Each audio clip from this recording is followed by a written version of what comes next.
just as nervous as last year. It was just like playing football or any other sport. After the first play, And we can always bring up a little football stuff too, like the cardiac kids in the 12-run event.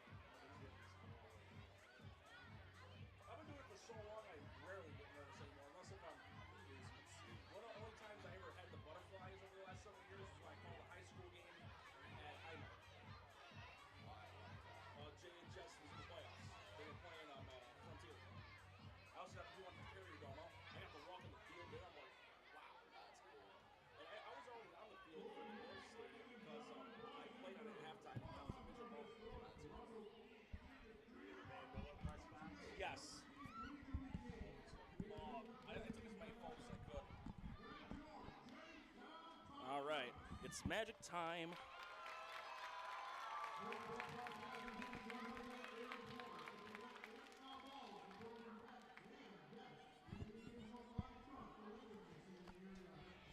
Hey, Gavin, it's Norm. How you doing?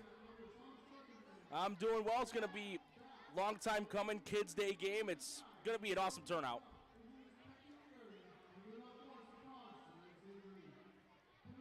Oh, yeah, I do got one of last year's interns here with me, Colin Wood. Colin, if you want to give a little spiel to Gavin. Hey, Gavin, how you doing? It's Colin. Long time.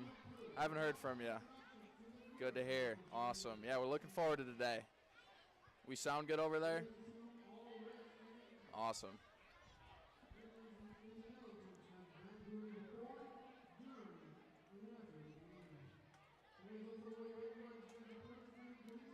Okay. Sounds good.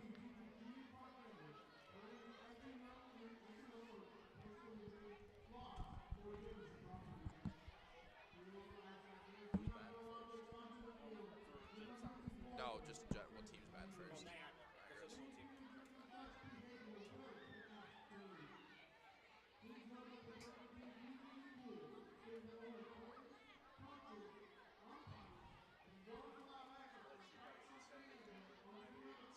just remember, Do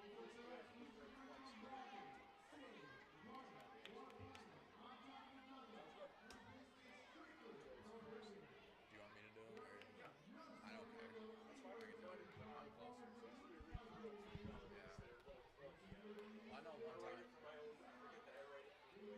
time.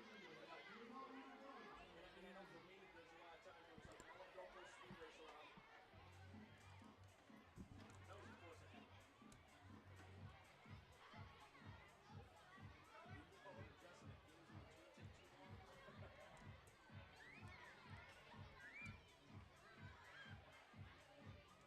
You got the whole team to sign your ball yet, Norm?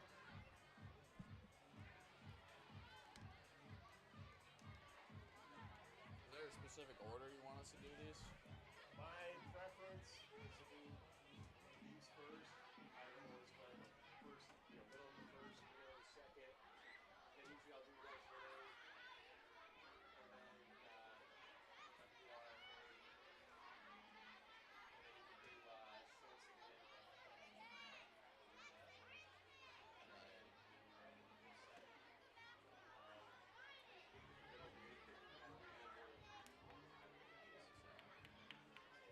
Something really bad and it's nice to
stolen bases. Wow. Eels. Yeah.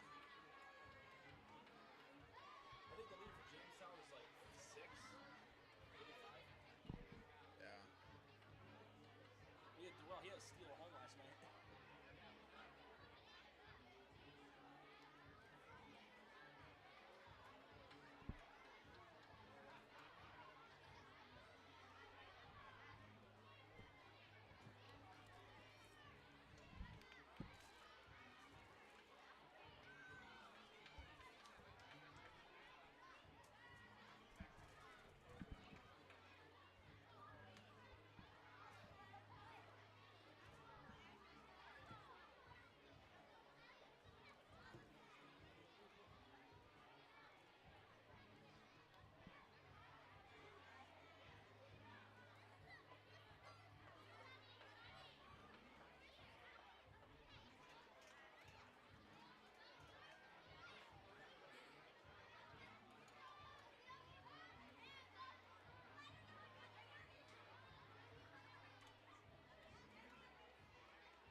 Yeah. Yep. Yep. Big day. Big day for those guys. Awesome. Came back. I couldn't Yeah. stay away. No, I wanted to fill in for a few games too, get a little more experience. Yeah. Thank you.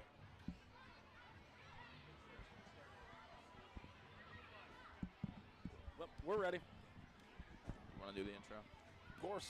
Well, we just have to cut the video crew that are Lions fans. So, just welcome for the intro starts.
Hello, everyone, and welcome to Jamestown Tarp Skunks baseball right here on WRFA.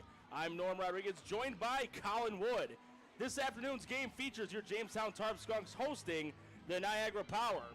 A reminder, support for WRFA's coverage of Jamestown Tarp Skunks baseball is provided in part by Schultz Auto Group, the Chautauqua County Industrial Development Agency, Reginald A. Center for the Arts, and the Corporation for Public Broadcasting's American Rescue Plan Stabilization Grant. So, Colin, it's been a long time coming compared from last season when you were part of the intern program to returning this year. How does it feel to be back? Oh, it feels great. You know, I really couldn't resist the urge to come back. I got a great experience last summer, a lot of experience under my belt. Looking forward to the future and what that's going to do for me. And, you know, it's just a great atmosphere, really. A bunch of great college ball players come together in the summer. We got a great atmosphere here today. It's Kids Day. Stands are looking packed right now, and I'm looking forward to it. From what I heard before the game from some of the staff members for the team, about 1,800 students. This is the first Kids Day game for Jamestown baseball since 2018, the last season of the Jammers for the ownership move in Milwaukee. Obviously, 2019, there was no team. 2020 was supposed to be the Skunks' first year, but COVID put the X-nay on that. But we finally got it here, 2022. And while we wait for the lineups to be introduced, we've got them right here. We're going to start with Niagara since they'll be batting first. Leading off will be the center fielder, number 2, Caden Carl. At the 2 spot, the second baseman, number 8, Peyton Eels. At the 3rd spot, the right fielder, number 23, David Coleman. As the cleanup batter, the catcher, number 10, Jaden Lobliner. And then 5 through 9 will be Ben Simmons, the left fielder, Andy Fairbrother, the third baseman, Alex Simeon, the first baseman, Ken Hemmer, the shortstop, and Mike Huff, the DH, and Andres Holfatcher will be on the starting rubber for the Niagara Power. And since we're still waiting for introductions, we've also got the Tarp Skunks one as well. Leading off for your Skunks will be the center fielder, number 5, Henry Martinez. Then in the second spot, smarter than the average base stealer and great at stealing the bases instead of picnic baskets, the left fielder, number 28, Yogi Hardigan. In the 3rd spot, the first baseman, number 10, Patrick O'Shaughnessy. Cleanup spot, the extra hitter, Brandon Lane, number 13, who had the day off in the last game. Cody Bay in the 5 spot, the third baseman. Then 6 through 10 will be Nate Johnson, the second baseman. DH, Jack Davis, who had 3 doubles in the last home game. Johnny Campus is back behind the plate at catcher. Then right fielder, Jordan King. And Mark Tucker, the shortstop, and the starting call on the mound for the Skunks, JCC ball player, Bryce Jackson. And we got a couple local players, too. Bryce Jackson being one of them from Jamestown, playing in front of the home crowd, and Nate Johnson from Southwestern. It's a great mix of local kids and kids from all over, you know? Oh, yes, indeed. And I'm anticipating a lot of fans cheering, and maybe some of the audio picking up on the feedback, because these kids, they do get rowdy. They love supporting this Skunks baseball team. And I caught wind of a conversation hearing about the Tarp Skunks winning in pretty stunning fashion last night. Is that correct? Well, last night was a road game, but I do know one of the highlights was Will Durrell stealing home plate. And that's something we love to see. Playing back-to-back Niagara in 2 days. Right now, the Tarp Skunks sitting at 7-3 overall, 6-3 in the league behind the Batavia Muck Dogs. Overall, the Amsterdam Mohawks are 8-0 in the East, followed by the Albany Dutchmen at 7-2. So right now in the standings, they're looking pretty good. A lot of baseball left to be played, though, so we can't get too excited. But overall, it's a great start to the season. Yes, it is, and it's going to be one of 3 home games coming up today in a span of 4 days. The next home game will be on Friday against the Auburn Doubledays, and then Saturday versus Elmira, who they beat 9-3 in their last home game right here in Russell E. Dietrich Jr. Park, the crown jewel of Jamestown, as we love to say. You know, you look at that schedule, and it's like, when do these players ever get a day off? I'm looking at about 4 games in a row, 4 days, and last week they had 6 and 7 days. They remain busy, and they stay on top of it, though. You got to give it to them. Oh, yeah, they're on a 3-game winning streak right now. They were in a bit of a slump prior to that. They had a 1-3 in a 4-game stretch, but they're playing it like it's a distant memory now. And, again, I'm anticipating a great matchup here. Jamestown, they're known to reel in the runs like a cash register. They average roughly 6-7 a game usually, and they usually limit their opponents to the 2-3 area, but there's also times where teams are known to surprise them, and one of the teams that had Jamestown's number a little bit last year at home was this Niagara Power team. I remember that exactly. And that's one thing you have to do, though, is have a short memory. You know, you have one bad game, you wipe it from the hard drive, and next thing you know, you're ready to play the next day, as they've shown clearly. So, again, we're just waiting here for the – and, okay, it looks like the managers are going to go back to their respective dugouts after turning the lineup cards in, and looks like we're going to be getting the Skunks lineup. So, for any viewers that are watching the video feed or listening to the audio on radio, which we always appreciate, just be ready to possibly cover your ears a little bit because of the noise. And again, it's because it's Kids Day here at Dietrich Park. A long time coming, always usually the biggest turnout of any baseball game, whether it be Jammers or Skunks, and it's always fun to do. Whether it's public address, doing the music, or being right here on the radio in the best spot in the house, the press box. And they packed those stands really quick. About a half an hour ago, there was still plenty of room, and now you look down, and there is not a lot of seats left. They filled in quite nice. And Jamestown, again, they're in their usual uniforms, the white with the powder blue numbers, and sometimes that skunk tail on the back may obstruct the view of the number. And Niagara, they're wearing a completely different jersey than they did last year. It's, again, sky blue with grayish colored numbering, but they are both nice jerseys, respectively. Now, for any of the viewers who are still wondering, Norm, you want to give them a quick reminder of where the Tarp Skunk name comes from, actually? Oh, yeah, the inventor of the tarp was from right here in Chautauqua County, and skunks like to live underneath them. A lot of people ask, you know, how did they come up with that? Well, it was pretty simple, and they've done great with the merchandise sales. It's really been a successful name, though. Yeah, it has, and from what I've heard, the main reason why they wanted to change the name was because with the Jammers ownership moving a few years back to Milwaukee, they wanted a new identity, a fresh start. And that fresh start has gone a long way. The team has had some success in the recent years. So right now, the Tarp Skunk starters are being introduced and running out onto the field, and you can hear these kids and the adult fans show their support for this Jamestown Tarp Skunk team, and they were also the 2021 Western Divisional Champions of the PGCBL.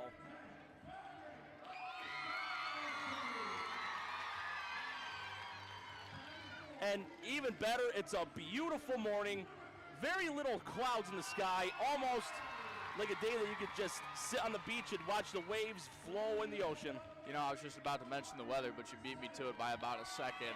I want to mention that it's not too hot in here. It's perfect temperature for baseball. It's going to be a great day ahead, folks. I'm psyched for this to start. I'm licking my chops, getting ready to see this first pitch. And an unusual 11 o'clock start, but, you know, got to work with what we got. Yep, and it's also the last day of school for a lot of these kids that are here this afternoon. What a great last day of school, though. Oh, great way to end the year out with a bang and go into summer vacation. I have to admit, I am a little jealous of them. I don't remember doing this on my last day of school. Well, what's funny is I didn't even go to a game of any sort for this baseball organization until I started working back in 2016 doing the public address and the music. So all the ones I've seen have been pretty much in the press box. But again, it's always the best spot in the house. It has Bryce Jackson and is getting the starting nod as the pitcher. We're about to get the national anthem, but we will see you all on the other side. Tarp Skunks, Power, up next right here on WRFA.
So once again, that was the national anthem, and we're about to get this baby underway again. Kids Day right here at Dietrich Park in Jamestown, New York.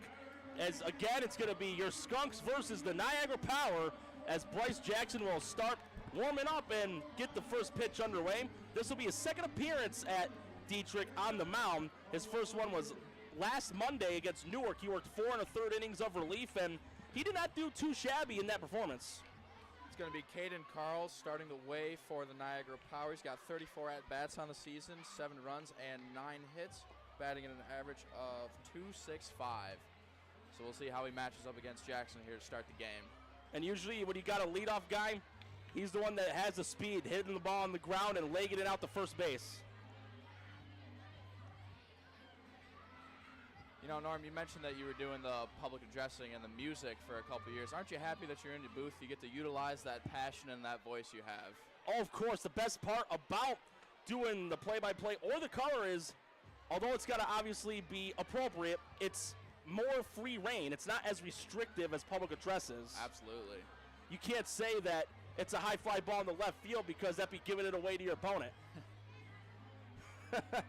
And not as easy as it may look doing that as well as doing the music, because with that, you got to get the walk-up music ready, the cues in between innings for certain games or certain songs to be used. And like there was one for an icebreaker game that the first year I worked for the Jammers, and the song for that was Can't Get Enough of Your Love by Barry White. So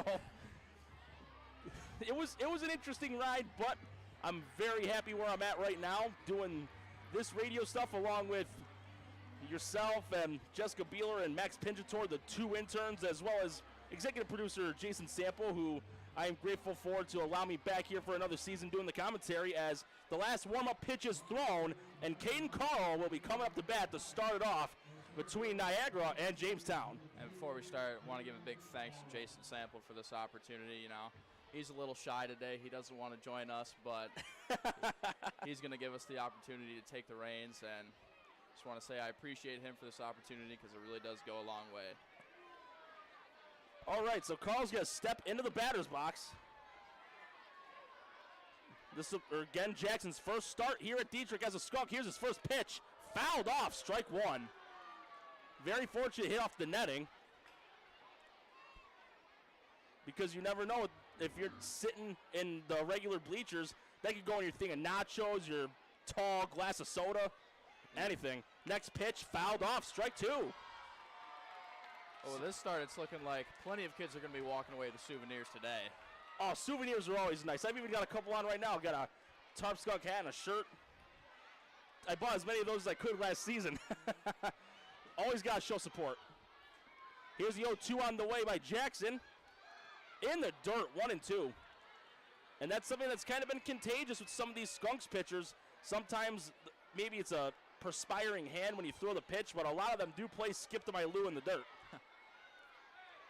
But Carl gets back into the batter's box. And here's a 1-2 pitch by Jackson. Fouled off. So Carl making Jackson work on this at bat. This will be his 5th pitch. Might be shaking off the nerves a little bit, but give him a few pitches, he'll be back in his element. He'll get comfortable real quick. Sometimes once you get the first out, the butterflies, the jitters, they just go away. And then it's all natural from there. 1-2 pitch again, and that's going to go into the shallow infield into right center, a base hit. So Carl gets on to start it off with a single, and now it'll be Peyton Eels, the second baseman. Boy, he plopped it right in that Bermuda Triangle. It looked like, who's that playing at shortstop over there? Tucker. Looks like Tucker maybe had a chance to make a over-the-shoulder catch for it, but it was right over his head. And well, now you may have been thinking Nate Johnson, because shortstop's on the left side, and my mistake. It's okay. When I first started doing this stuff, I made that mistake too sometimes. But as I like to say, no such thing as a perfect broadcast. Next pitch on the way by Jackson. High and outside, ball 1. Bear with me, folks. I am primarily a basketball and football guy, but I'm learning baseball as we go here, so stay patient, and I'll make this a broadcast worth your while. Well, it's not your first go-around doing this, Colin, so I feel you've got nothing to worry about. Next pitch by Jackson. Outside again, 2-0. That's one of those ones that could have went either way, but it went in the way of Niagara. And again, we're hearing some of the clapping. The kids, fans really getting into it. Jackson takes a check at Carl first. 2-0 pitch on the way by Jackson. Swung on, foul's going to go over the press box. And sometimes a pitch like that's needed when you're behind 2-0 or further. Certainly imagine it's going to be more of a family-friendly atmosphere than as we're hearing in the NBA Finals. You know, the Warriors playing in Boston and vice versa. And the Stanley Cup coming up, too. Lightning looking to make it 3 in a row. We'll just have to wait and see. three-peat. The last team to win three-peat was the Edmonton Oilers in the 80s. That was the days of Wayne Gretzky. Looking to make history. And it'll be America's Cup for the 29th straight year. Yeah, my Rangers didn't do too well. Well, right now it's a 2-1 count. Carl, not a big lead off first base, but he starts to tightrope it a little bit. And it turns out the last foul ball that was hit, I just got word of this, it hit a white Dodge truck, a Dodge Ram. But thankfully we didn't hear any glass shatter, so it may have just been, it hit the paint. I didn't hear any, but hopefully, whoever the owner of that is, hopefully your truck's okay. Well, 2-1 count. Next pitch on the way by Jackson. It's going to be a chopper foul. Count goes even at 2s. And we didn't mention as Eels walked up to the plate, he actually leads the power in runs, hits, and at-bats. He actually leads them in quite a few categories. Stolen bases, 2 at 11, 13 hits, and 10 runs. Looking to make an impact here early on. Well, with Jamestown also liking to pilfer the bases, we may see a lot of attempts of stealing today. Jackson gets his sign from campus. 2-2 pitch on the way. Here's the delivery. And this could be 2 right here. 4, 6, 3 double play. Executed to perfection. Johnson to Tucker to O'Shaughnessy, a la 4-6-3. What a play. That was right out of the textbook. You know, it bounced right to him. Makes the play over to second and first just in time. And like that, we have 2 outs. And now it will be David Coleman, the right fielder. And he is a southpaw hitter. Little sigh of relief there from Jackson, able to shake off that first hit. Now he's got no men on and 2 outs. Next pitch on the way by Jackson. In the dirt, 1-0. And at home-wise, that's the first double play Jamestown successfully executed at home this year. What a great way to start off. Get the kids excited, too. You know, they might not know what a double play is, but they're going to learn really quick as we go on. I'm sure some of them play a little bit of Little League. Swing and a miss, strike 1. As we should mention, David Coleman has the only home run for the Niagara Power this season so far. Hopefully Bryce Jackson make sure that does not happen again here. Next pitch is inside, 2-1.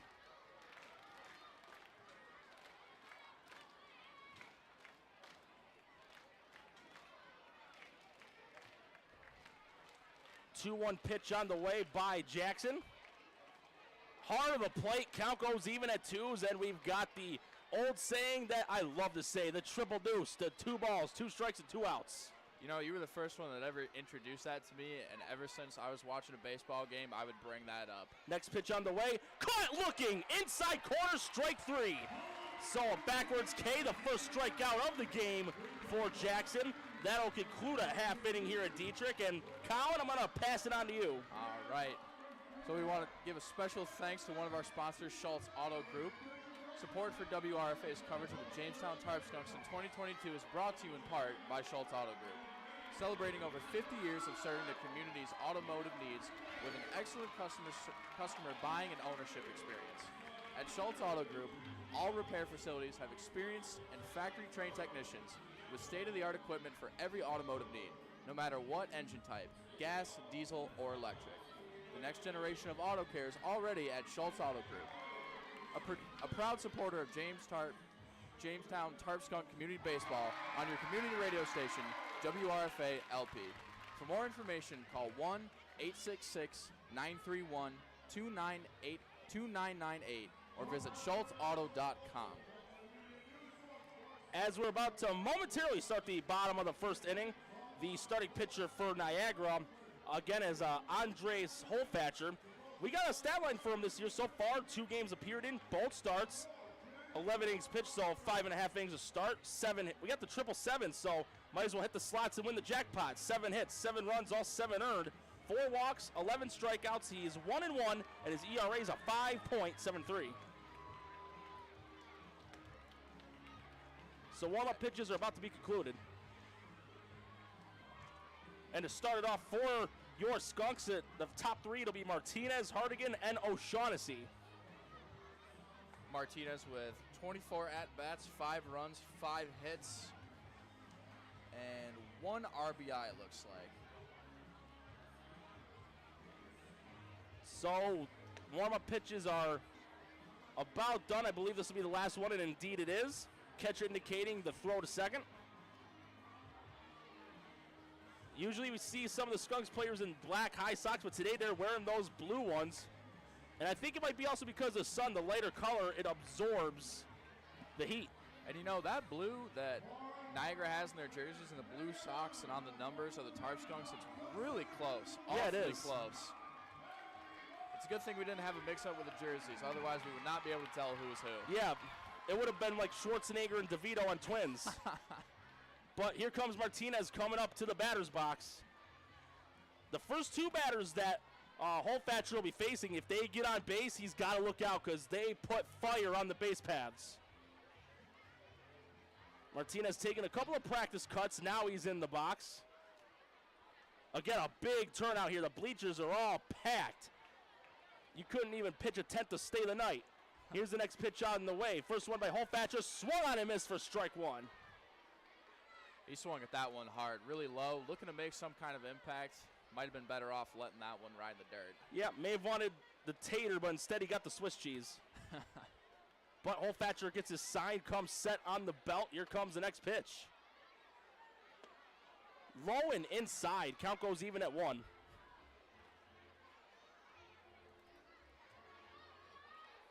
So Holfatcher, he's wasting no time in between pitches, but Martinez taking a little bit of time.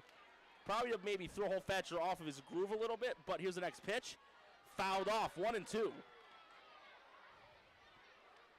And Holfatcher is giving Martinez some heat here. Martinez about to step back into the box. Taking his time, collect himself a little bit, looking to make some solid contact here. Holfatcher, though, he's looking for a scoreless inning, but here's his next pitch. 1-2 count. Outside, count goes even at 2. 2 balls, 2 strikes for number 22, Holfatcher. Martinez steps back into the box. And here's Holfatcher's next pitch. Outside, full count. That one was well outside there. The first few, couple were right down the plate. They might have been low. He still got Martinez to swing, but just like that, we got a full count here with our first at-bat for the Tarp Skunks. Yeah, Martinez, he's also someone that can also get a free pass. He's known to be a patient batter from what I've seen so far. Next pitch on the way. Inside, ball 4, and he'll take the free pass to first base. And now it's going to be Yogi Hardigan. And just like that, my friend Norm, you spoke that into existence. He was patient, waited it out, had a full count, knew he had the advantage, and just like that, we got an on base here for the Tarp Skunks. This is, I'm going to pull a Tony Romo here. I would not be shocked if Bazil decides to say, let's steal this one. You know, some of these catchphrases here, you got to make sure you get them trademarked. Make sure no other announcers are stealing them from you. Well, here's the next pitch, and that's going to go through center field, a base hit. Smarter than the average base stealer, Yogi Hardigan with a single, and we got 2 on, none out, and now it'll be Patrick O'Shaughnessy. As Hardigan drilled that straight away, Holfatcher was able to duck underneath. Looked like he was maybe going to get hit by that. If he would have caught that, that would have been one for the ages. But just like that, we got first and second base for the Tarp Skunks. O'Shaughnessy, one of the returning players for the team. He's the most patient batter I've seen in the years I've worked for these baseball teams, whether it be Jammers or Skunks, as the first pitch is inside for ball 1. Last season with the Skunks, his walk-to-strikeout ratio was almost 4-1. He only struck out 10 times. He was walked 39. That's an incredible ratio there. O'Shaughnessy out of Youngstown State in Ohio. Not too far of a drive from here. Pickoff attempt at Hardigan. He's caught. Or no, I beg your pardon, that was Martinez. Got caught going a little too far and got picked off, so 1 out. Maybe a little early on to be stealing a base here. I get it. You know, you want to shift the momentum a little bit, but he got caught really far off the base, and I don't even think he had a chance there to return as they were able to tag him out. Q Jane's addiction got caught. Pickoff now attempted on Hardigan, and he gets back in. Hardigan has had a couple games with 2 stolen bases. And right away, Holfatcher's letting him know, you're going to steal a base on me. It's not going to be easy, and I'm going to make you work for it. He's going to try to keep them sitting ducks there at their own base. Pickoff again, and Hardigan's safe. The pickoff on Martinez was the first successful one here at Dietrich Park this year by either the Skunks or any of their respective opponents.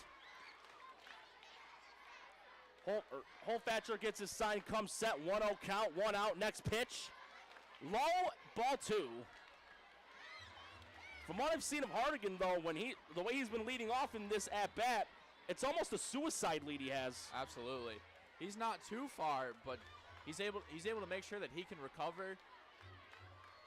Here's the next pitch. Outside, 3-0. And O'Shaughnessy proving why he is known to get a lot of those free passes. But no, they're not to the movies, and you don't get any free popcorn from them. 3-0 on the way.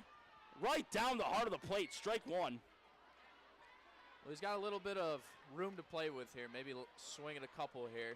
3 balls, 1 strike. It's the green light. Absolutely. If it's a pitch he likes, he's going to swing at it. If not, he'll just let it pass. Another pickoff attempt on Hardigan, and he scurries back safely. Boy, you got to figure, maybe this is some reverse psychology attempt here. Tire out Holfatcher's arm. Could be. Or if he put him in the well too many times, he'll commit error. Full count, down the heart of the plate again. Hardigan on first, 1 out, 3-2 pitch coming. Yeah, maybe he accidentally lets one rip over Zimian's head. Taking a look at Hardigan on first. 3-2 pitch, fouled off. We're not quite sure what's going on in the mind of Hardigan, but either way, he is eager to get on second base.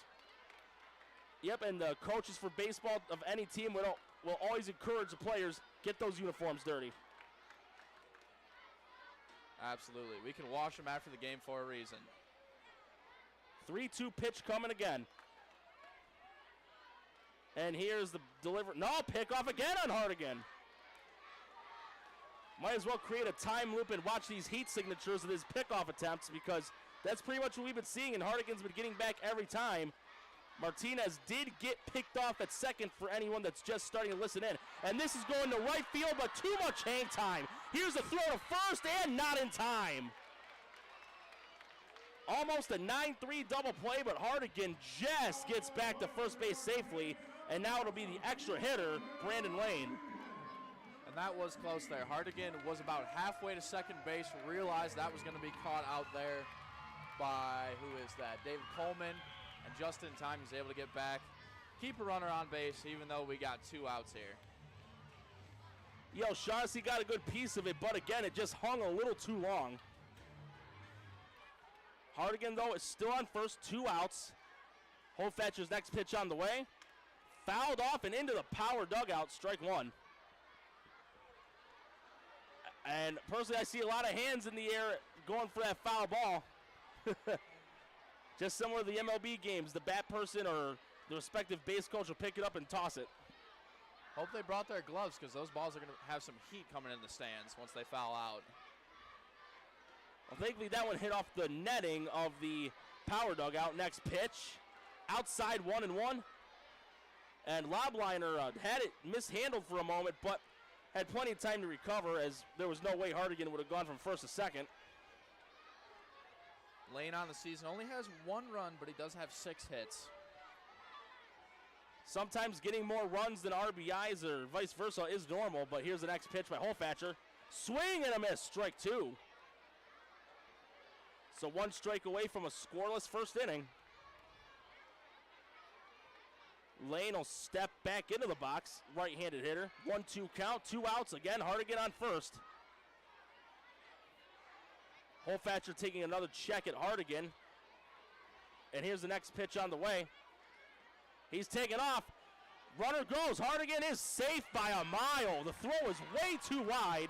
And with it being 2 strikes, you got to take off. Hardigan does that. He adds another steal to his stolen base column. And we've got the grand old triple deuce again. 2-2 and 2 outs. And that was really a close call there. Eels overran second base, giving Hardigan just enough time to get there. If it would have been an accurate throw, he would have been tagged out. Next pitch on the way. Swung on and missed, strike 3.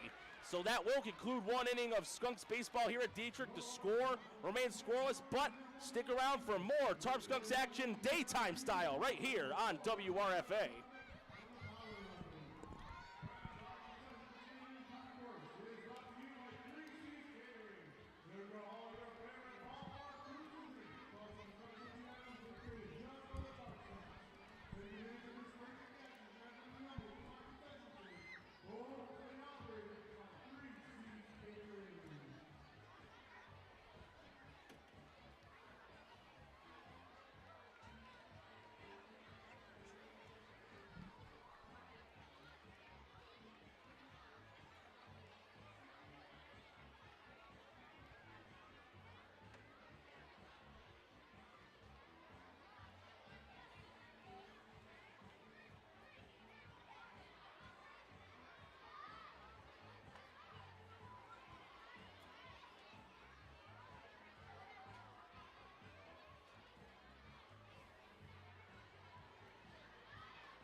And welcome back, Jamestown Tarp Skunks fans. We're about to start inning number 2 here at Dietrich Park between your Skunks and the Niagara Power. We are scoreless, as now it will be Jaden Lobliner, the catcher, up to bat. It'll be him, Sinnons, and Fairbrother coming up.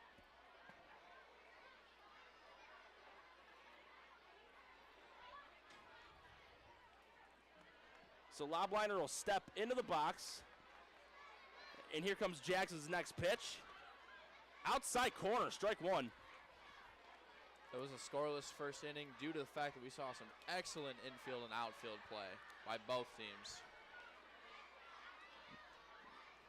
Well, here's the next pitch by Jackson in the dirt, ball 1. Count goes even at 1s. So quick recap for Niagara. Caden Carl started off with a single, but then Peyton Eels, victim of a 4-6-3 double play, and Coleman got struck out by the backwards K. Then for Jamestown, Martinez got walked but got picked off at second base. Hardigan hit a single, but then O'Shaughnessy flew out as this ball has hit the third. Bay wings it to O'Shaughnessy in plenty of time. So it's going to be a 5-3 ground out, and now it will be Sinnons, the left fielder. Lobliner absolutely dinged that one over to Cody Bay, and he's able to make a nice, easy pitch and catch throw. We got 1 out here. So Sinnons taking a moment to get a couple of practice cuts in, and now he'll step in. Jackson gets his sign from campus. Here's his next pitch. Fouled off onto the netting again for strike 1. One difference we've noticed between the pitchers here is Jackson's taken far more time in between pitches. He likes to collect himself, get the sign from his catcher, whereas Holfatcher is really on the mindset of just grip it and rip it. Here's the next pitch, some off speed, but it's outside for ball 1. Here's another one that you liked that I did last year with it 1, 1, and 1, the triple sticks. Triple sticks. I don't know, I kind of prefer triple deuce personally. There's just something about that. Rolls off the tongue nice. Well, here's the 1-1 in the dirt and goes to the backstop, 2-1. But the good news is there's no base runners. As the Tarp Skunk mascot makes its way into the fans, high-fiving the kids. What a special day for them, though. It really is. Yep, and in case you weren't sure, Colin, the mascot's name is Whiffy. Whiffy. Interesting. Whiffy smell, swing and a miss whiff as the next pitch is inside for a 3-1 count. Boy, that's some clever wordplay. Jackson looking to at least get this to a full count. Sinnons back in the batter's box. And here's the 3-1. Outside corner, full count.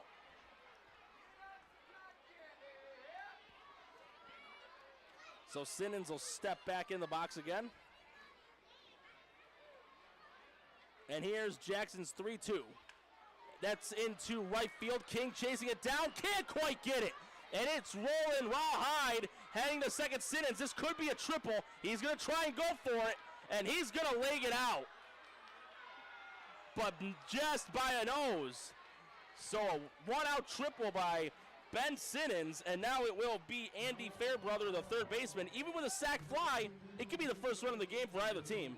Just barely. Coleman was able to get that in the infield over to Bay, but not in the nick of time. What a beautiful triple, though. Great hit. Yeah, if it would have went another 2-3 inches to the right, that would have been in King's glove. Just out of the reach. Made a great effort, just not enough wingspan, unfortunately. So Jackson taking a check at third. Here's his next pitch.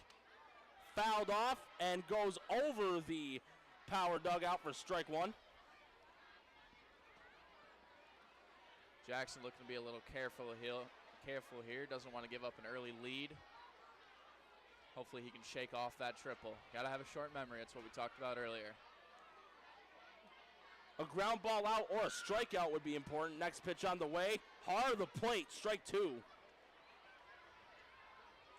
And he is pitching with some passion after that one. I think he knows. Might have let Sinnons get away with an easy one. Trying to make it a little harder there for Fairbrother. And he's ahead in the count 0-2. Here comes Jackson's next pitch. In the dirt. Campus does get it blocked, though. Count 1-2.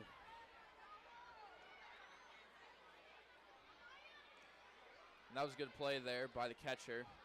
His Fairbrother looked over to his teammate there. Sinnons on third base said, hey, stay. It's not worth it. You're on third base. I'll get you home. Count, though, 1-2. Still a pitcher's count. Just one out. Runner on third. Next pitch. Swing and a miss. Strike three. A big out, number two. Second strikeout of the game for Jackson. And now it will be Alex Zimian, the first baseman.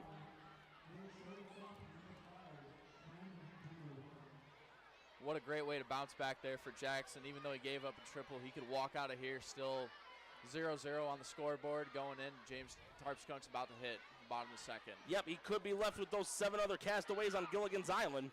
As the next pitch by Jackson's on the way. Inside corner, strike one. And I know Zimian's looking to send the ball on the way to a run scored. 0-1 count, 2 outs. Sinnons on third. Hit a triple with 1 out earlier in the inning, but Fairbrother got caught swinging and missing for strike three. Next pitch. That's going to go over to second. Fielded and, back throw. No. And that's going to be an E4. A free base. Run will score. And Zimian is safe, able to advance an extra 90 feet due to the E4. Boy, what looked like a simple pitch and catch there. They did not make it easy on O'Shaughnessy with a throw. Yeah, and that was Johnson that had it. And he had plenty of time, just the throw went wide. Nonetheless, the Powers strike first, 1-0 in the top of inning number 2, as now it's Ken Hemmer, the shortstop. Hopefully Jackson doesn't beat himself up too bad on that because, again, that was a throwing error on the infield's part. Next pitch on the way by Jackson. Aborted swing in plenty of time for ball one. Or no, it's 0-1, excuse me. It got corrected. The bases umpire said he didn't go, but the home plate umpire overruled him. So strike one. With those check swings, if it crosses halfway of home plate, you went around. Well, we know the Tarp Skunks are more than capable of lighting up the scoreboard here. Next pitch by Jackson. Swing and a miss, strike two. We'll see if they can get it going on the offensive side here. As soon as Jackson can possibly take care of Hemmer here. They've also been known to play in pressure cooker situations as well. And you know what they say, diamonds are formed under pressure. Yes, they are, except for the Skunks, you don't need coal. You just need the skunk tails. 0-2 pitch on the way for Jackson. In the dirt, but it will be Simeon sticking around at second base, not far enough for him to try and go for third. Still, though, a base hit can get him home, make it a 2-0 game. A lot of possible scenarios here from this pitch. Yeah, there is. I'm sure Jackson, excuse me, he wants a strikeout or an out of any kind. Next pitch on the way, 1-2. Low, count goes even.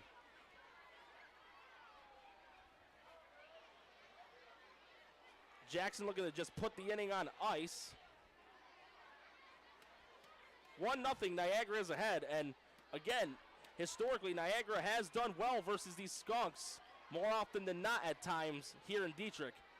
2-2 pitch on the way for Jackson. He's taking a long look at Simeon. Next pitch. Swing and a miss. Strike 3. Third strikeout of the game for Jackson.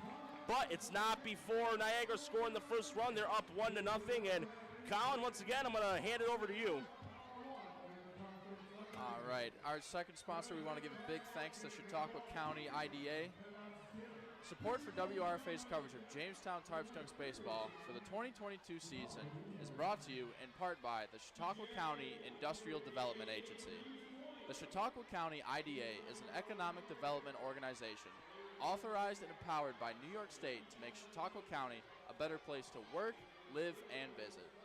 The IDA facilitates development by attracting new businesses while also promoting the retention and expansion of existing businesses. And it offers businesses assistance in the forms, tax abatements, low interest loans, and bond financing, all of which enhances the opportunities for job creation and retention by our businesses. The Chautauqua County IDA, a proud supporter of Jamestown Tarp Skunks baseball and WRFA. For more information, call 716-661-8900 or visit ccida.com. Colin, as always, thank you very much, and that was also perfect timing as we're about to start the bottom of inning number 2, and it's going to go as so. Bay, Johnson, and Davis. Bay, who had a good, put out on a 5-3, which was in the last half inning, which was the first out prior to the triple. From what I've seen him so far, got a strong glove, and he's pretty decent at the bat, too. I got to tell you, Jamestown's walking to luck out of the top of that inning, only down 1-0. That could have gone horribly wrong for them. But just like that, it's 1-0. Here's the next pitch, and a good shot there. Oh, but I think that's going to be ruled a hit, though, because Bay was close enough to getting the first. That should be a single. He will be credited for the hit. Listen to what Bay has to say, or you will pay, or eat things out of hay and live by the Bay. But now it's going to be Nate Johnson, one of the other JCC students on the team. Nate Johnson, who will look to shake off that throwing error he had that drove in Niagara's run in the top of the second. Great way to get things going for Jamestown, though. Cody Bay able to get a single. Bay's also good at stealing bases, too. There are quite a few Tarp Skunk runners that are Mavericks, Cowboys, so to speak, not scared to take off. And it looks like we're going to have plenty of pickoff attempts here, just as we did in the first. Next pitch, outside corner, strike 1. Olfatcher must have another eye on the side of his head because he is throwing that. As soon as they get right past, they get within about that 7-8 foot range, he's whipping it over to first. He's like the eye in the sky when it comes to watching blackjack or something like that. And there it is again. Yes, it is. And it's supposed to be easier if you're facing a right-handed pitcher and you're on the bases, because when you're facing a lefty, he's looking right at you when he's checking you. 0-1 count, though. Nobody out. Bay on first. Next pitch. It's a bunt. Oh, squeezed beautifully. There will be an out at first. However, Bay does advance 90 feet, and that's something Johnson's known for, is to lay one down. He was successful on the sack, and now it'll be Jack Davis, the DH.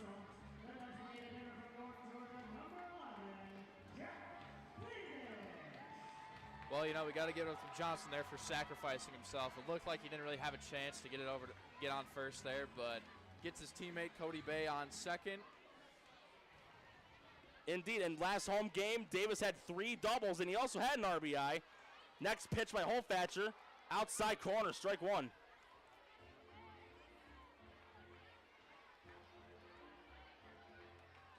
Holfatcher getting his sign from Lobliner.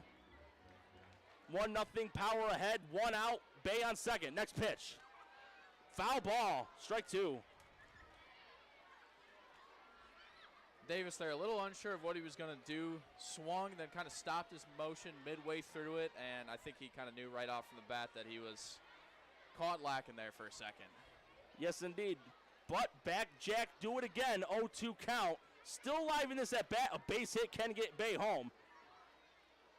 Here's the next pitch on the way, but Holfatcher's taking a long look at Bay. Swing and a miss, strike 3. Bay will advance 90 feet because Lobliner dropped the ball. And when there's a drop ball by the catcher on a pitch, you can advance. So, even though there's 2 outs, Bay is, or no, I beg your pardon, they're going to have him go back to second. So disregard the move to third. I think that was the right call by the umpire there. But right now it's going to be, or no, wait a minute. Looks like it was a foul ball, and Davis is still going to bat.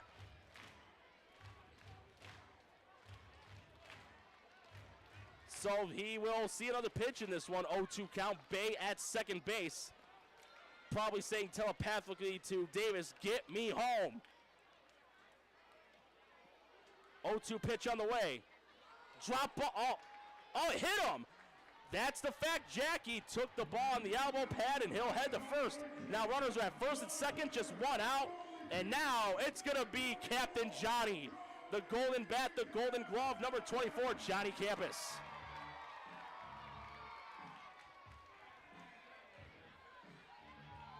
Still no home runs on the season for the Tarp Skunks. Maybe Campus will have something to say about that here. He did have a home run here at Dietrich last season, so it doesn't mean he can't do it again.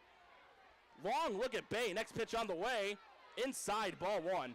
From what I remember, there were times where he would send him up, and away. If there was a good year blimp flying over this game, it would be very close to hitting one. Or if it was like Clark Kent, if he had a toupee going up, and away when he's flying. Next pitch.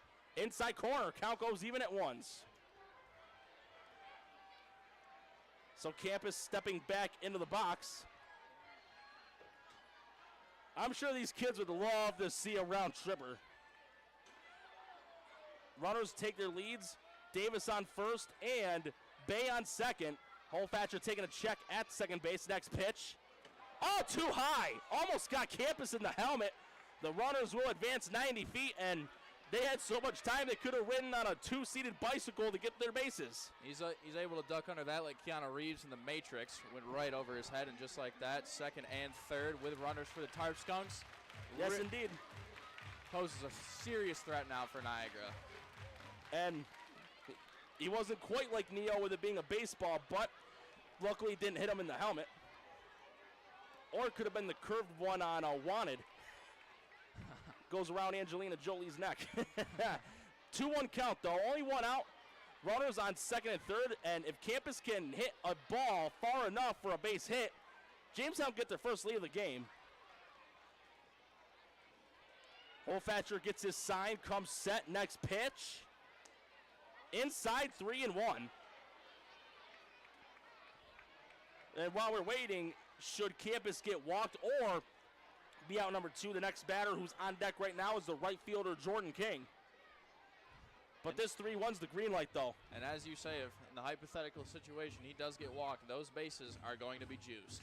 Yes, they are. And his home run, actually, coincidentally, on a 4th of July against Geneva, it was on the same count, 3-1. Really? Pulverized it, went way out of the ballpark. It was so far it could have hit the very top of the CN Tower. Did they have fireworks ready for that? They did not. No. But it's a 3-1 count right now. Campus, if he has a good one he likes, he's going to take a swing. Here's the pitch. Oh, called full count. Campus thought he was getting walked. Almost pulled a bit of a Brett Laurie walking to the base, and then that strike gets called. Boy, from up here, and I got to tell you, folks, we are just to the left of home plate, so it's a little hard for us to tell, especially when they go just outside. That one looked well outside to me, but not according to the umpire down there. Full count pitch on the way, swing and a miss, strike 3. But a thing I like to say, I'm sure you've heard me say it before, the umpires have the better view, but we've got the best spot in the house. Absolutely. But right now it's going to be the right fielder, Jordan King.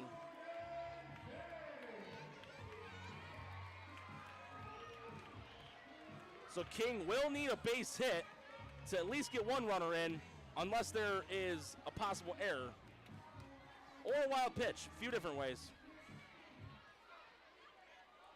2 outs, runners on second and third, Bay at third and Davis at second. And here's the next pitch by Holfatcher. Outside, ball 1.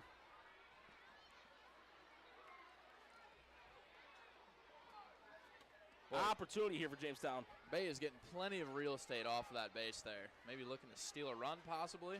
Well, Will Durrell had a steal a home last night against Niagara. Next pitch on the way, outside 2-0. And even though King is the 9th batter in rotation, Cody Bay is the 5th. We still have him on base here.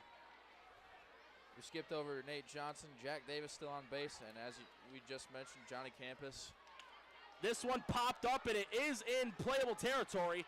A bit of a campfire, but it does get caught by Eels, and that's going to end 2.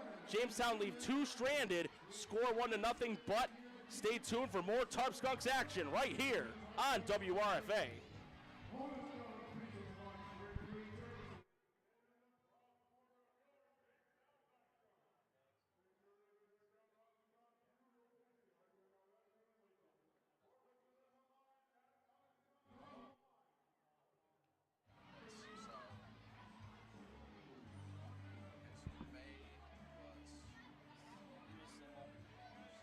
Got left on third.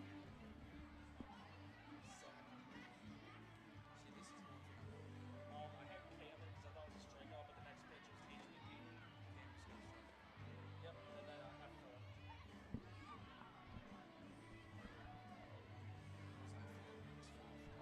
fly out to second. Yep. If it was a P4, it'd be a pop out.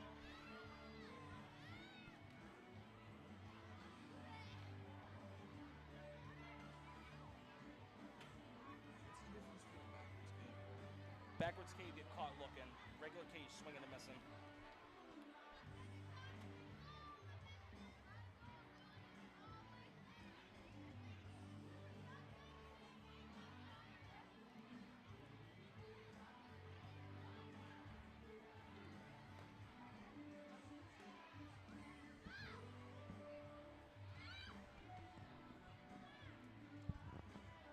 And we're about to start the top of the 3rd inning here of Jamestown Tarp Skunks baseball right here on WRFA. Again, for any viewers that are just tuning in or any listeners on the airwaves, along with Colin Wood, I'm Norm Rodriguez as we're about to get the top of the 3rd started, and the lineup's going to be Huff, and then back to the top of the order with Carl and Eels. Huff, the DH, stepping into the batter's box. And as we've seen so far, both pitchers have given in a little bit. Unfortunately, right now the score is 1-0 Niagara, but what we've seen is the pitchers have been able to recover with runners on base. And the first pitch to start the inning was outside for ball 1. And here comes Jackson's next pitch. Inside, 2-0.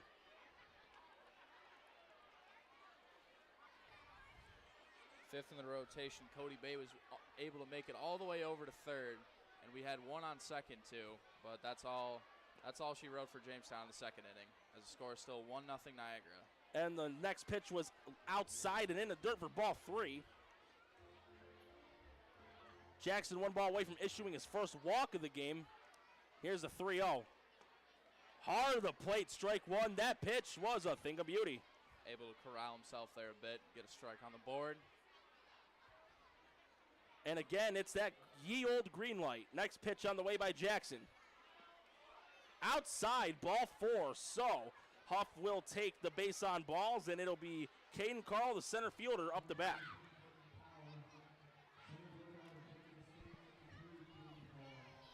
And Carl, he is 1 for 1 so far. He did get a single, but became part of the 4-6-3 double play, which diffused a possibility of scoring a run in the first inning. And I got to tell you, that was a great way to open the game, not only for the Tarp Skunks, but for the fans, too. Seeing great action like that, keep them in tune, keep them juiced for what's left to come. Jackson's next pitch. Just low, 1-0. He had it in the right spot, but just not quite high enough. As Carl will get back into the box. Jackson takes a check at Huff at first. He's got a small lead off first base, not one to be too concerned about. Next pitch, inside, 2-0. So 6 of the last 7 pitches by Jackson have been balls. 2-0 count, nobody out, runner on first, again, which is Huff. Jackson takes a check at him at first, comes set at the belt, and here comes his next pitch. Fouled off, 2-1. And before we see the next pitch, Skunks fans, we're at the top of the hour, and again, you're listening to Jamestown Tarp Skunks Baseball on WRFALP 107.9 FM in Jamestown, New York, as we have a 2-1 count. Huff on first, and Carl up the bat for the second time as we're again back to the top of the rotation. And here's Jackson's next pitch on the way. Hard of the plate, strike 2. Another one that was a humdinger. And one thing I want to mention before the next pitch comes, that previous pitch that went backwards right below us, thank goodness for that net, because I saw a lady, she was in sheer fear as that ball went. It came right above her head, and she was protected by that net. Next pitch on the way, outside, and another full count coming here. I saw her reaction. It looked like the Holy Ghost was leaving her body. Just make sure it catches the last train for the coast as we see the full count pitch by Jackson.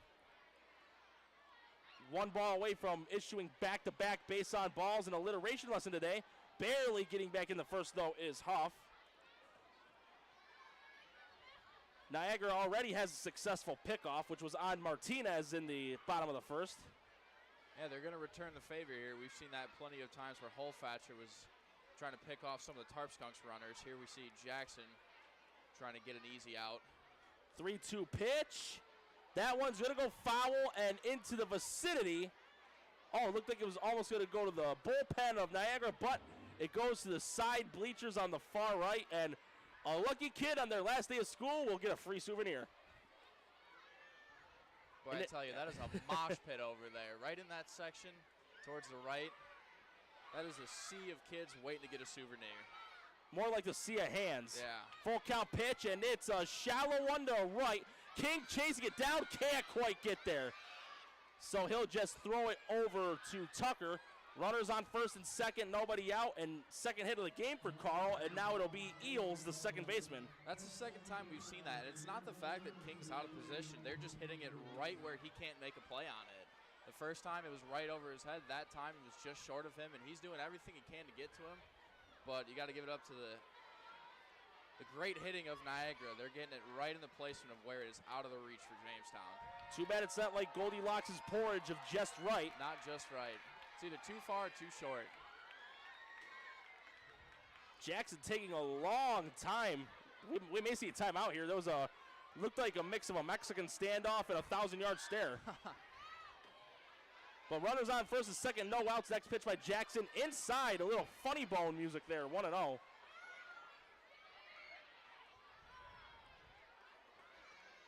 Jackson in a bit of a situation, a predicament, a pickle, however you want to say it, here in the top of inning number 3.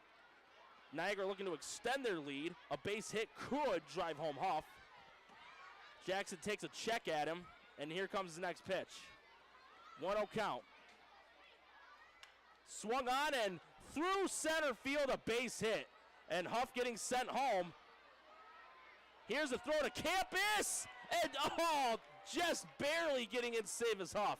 A great throw to the cutoff guy, which was O'Shaughnessy, but the ball couldn't quite get the Campus in time. 2-0 now the score in favor of Niagara. And once again, out of the nick of time, as we see another ball rip right through the infielders. Going so fast, neither of them are able to make a play on it. And by the time it's corralled, we got another run on the board for Niagara. And we've also got a conference on the mound right now between Jackson, one of the assistant coaches, and the whole infield. Once again, it's 2-0 now in favor of Niagara after Eels' RBI single. And it's still early. We're not even a third of the way through the game. Way too soon for Jamestown to panic or jokingly pull the phone out and go, all units, we have a code red. Well, you just got to hope that Jackson's pitching count doesn't get too high here, as we are only in the third inning, and he's thrown quite a few. There are some pitchers, though. I didn't mean to cut you off, Colin, but there are some pitchers, though, from their respective schools. They're instructed to, Brazil gets instructed, as well as the other coaches, to keep them on a certain pitch count. Right. There's some that could go up to 85 pitches, and there's some that, similar to last year's pitcher, and one of the top on the staff, Jack Laird, he was coming off an injury from playing at his respective school, and they encouraged him, the Skunks, to have him throw as much as he could. That's how he had a complete game one hitter. And certainly, as you exceed that pitch, though, that's when you get pulled and they switch pitchers. And then there's also teams that'll do a platoon system. Elmira did it the other day. 2-0. Now the score. Runners on first and second, nobody out, and the pitcher's best friend, the double play, should be what Jackson aims for as the next pitch is at the heart of the plate for strike one.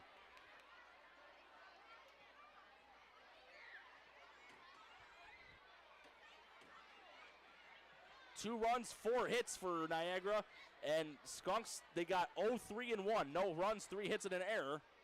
Caden Carl out to second base for the second time today, actually. And here's the next pitch by Jackson. That's a good shot to right, but too much hang time.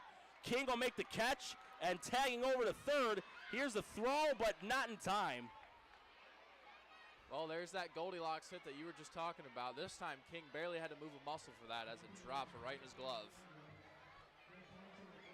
That was Coleman, David Coleman, who flew out to right. It's just one out. Runners are at the corners. A sac fly or a base hit can drive in a run. And now it's Jaden Lobliner, the catcher.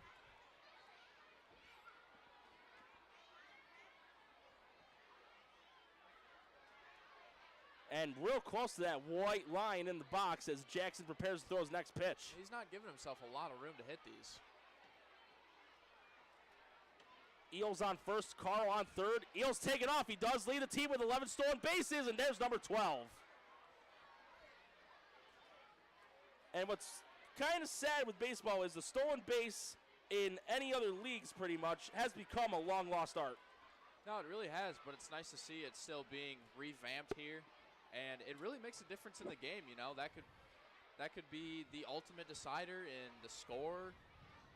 It really goes a long way. What might not show up, it does show up on the stat sheet. 1-0 count, next pitch. Campus with a nice catch. It was in the dirt. Count 2-0. Not the most exciting play in baseball, but, you know, as it works in all sports, it's those grimy plays of players really hustling to make a difference for their team. And again, Lobliner back in the box. Jackson gets his sign, comes set. And here's the 2-0. Swung on, chopper. Oh, mishandled by Tucker. And both runners are going to score. So 3 runs in the second inning. 4-0 Niagara ahead. As now it will be Ben Simmons, the left fielder. And as you mentioned it, that was simply just mishandled. One of those other pitch and catch routine type of plays. It's really just the basic fundamentals here that have kind of been detrimental to Tarp Skunks, as we've seen. Now they are kind of getting themselves in a hole a bit. Yeah, they are. It's 4-0. Top of the third inning. 3 runs in this inning alone by the power. 2 RBI single by Lobliner as he's now the only man on base as the next pitch by Jackson hit the outside corner for strike 1.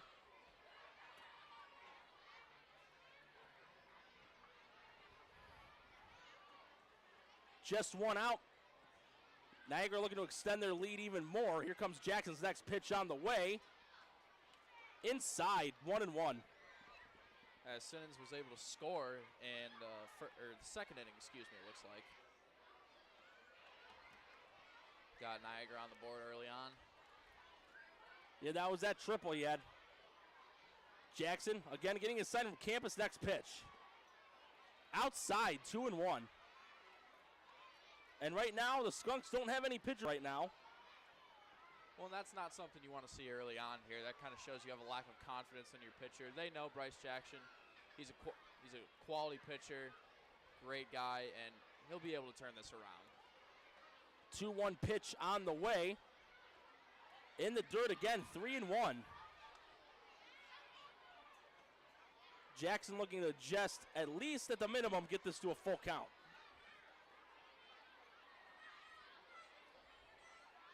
As we got 3-1-1 across the board. Yes, we do. Here comes Jackson's next pitch.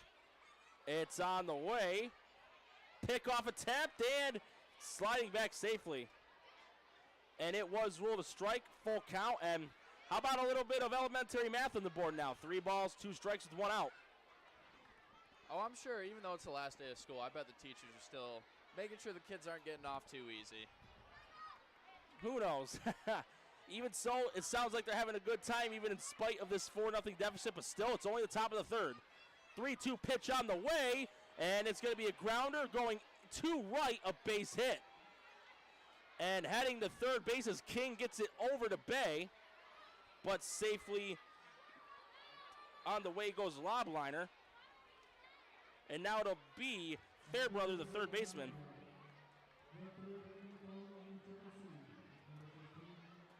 Simmons with the second of the game. That makes it a single and a triple now. The Power leading the way, 6 hits to 3 of the Skunks. 4-0 though, as well, as only 1 out. Again, runners are at the corners. Jackson looking to just stop the bleeding as Fairbrother gets back into the box for his next at-bat. Jackson takes a check at first on Simmons. And here comes the next pitch. Outside corner, strike 1. Yeah, so far the hits tell one tale as the runs tell another.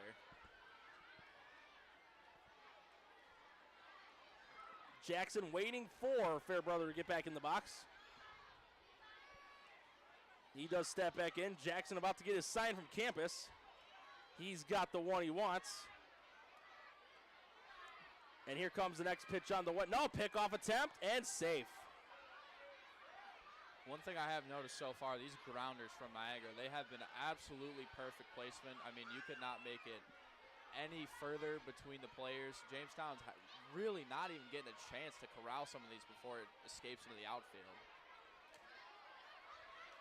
Well, here's Jackson's next pitch in the dirt. 1-1.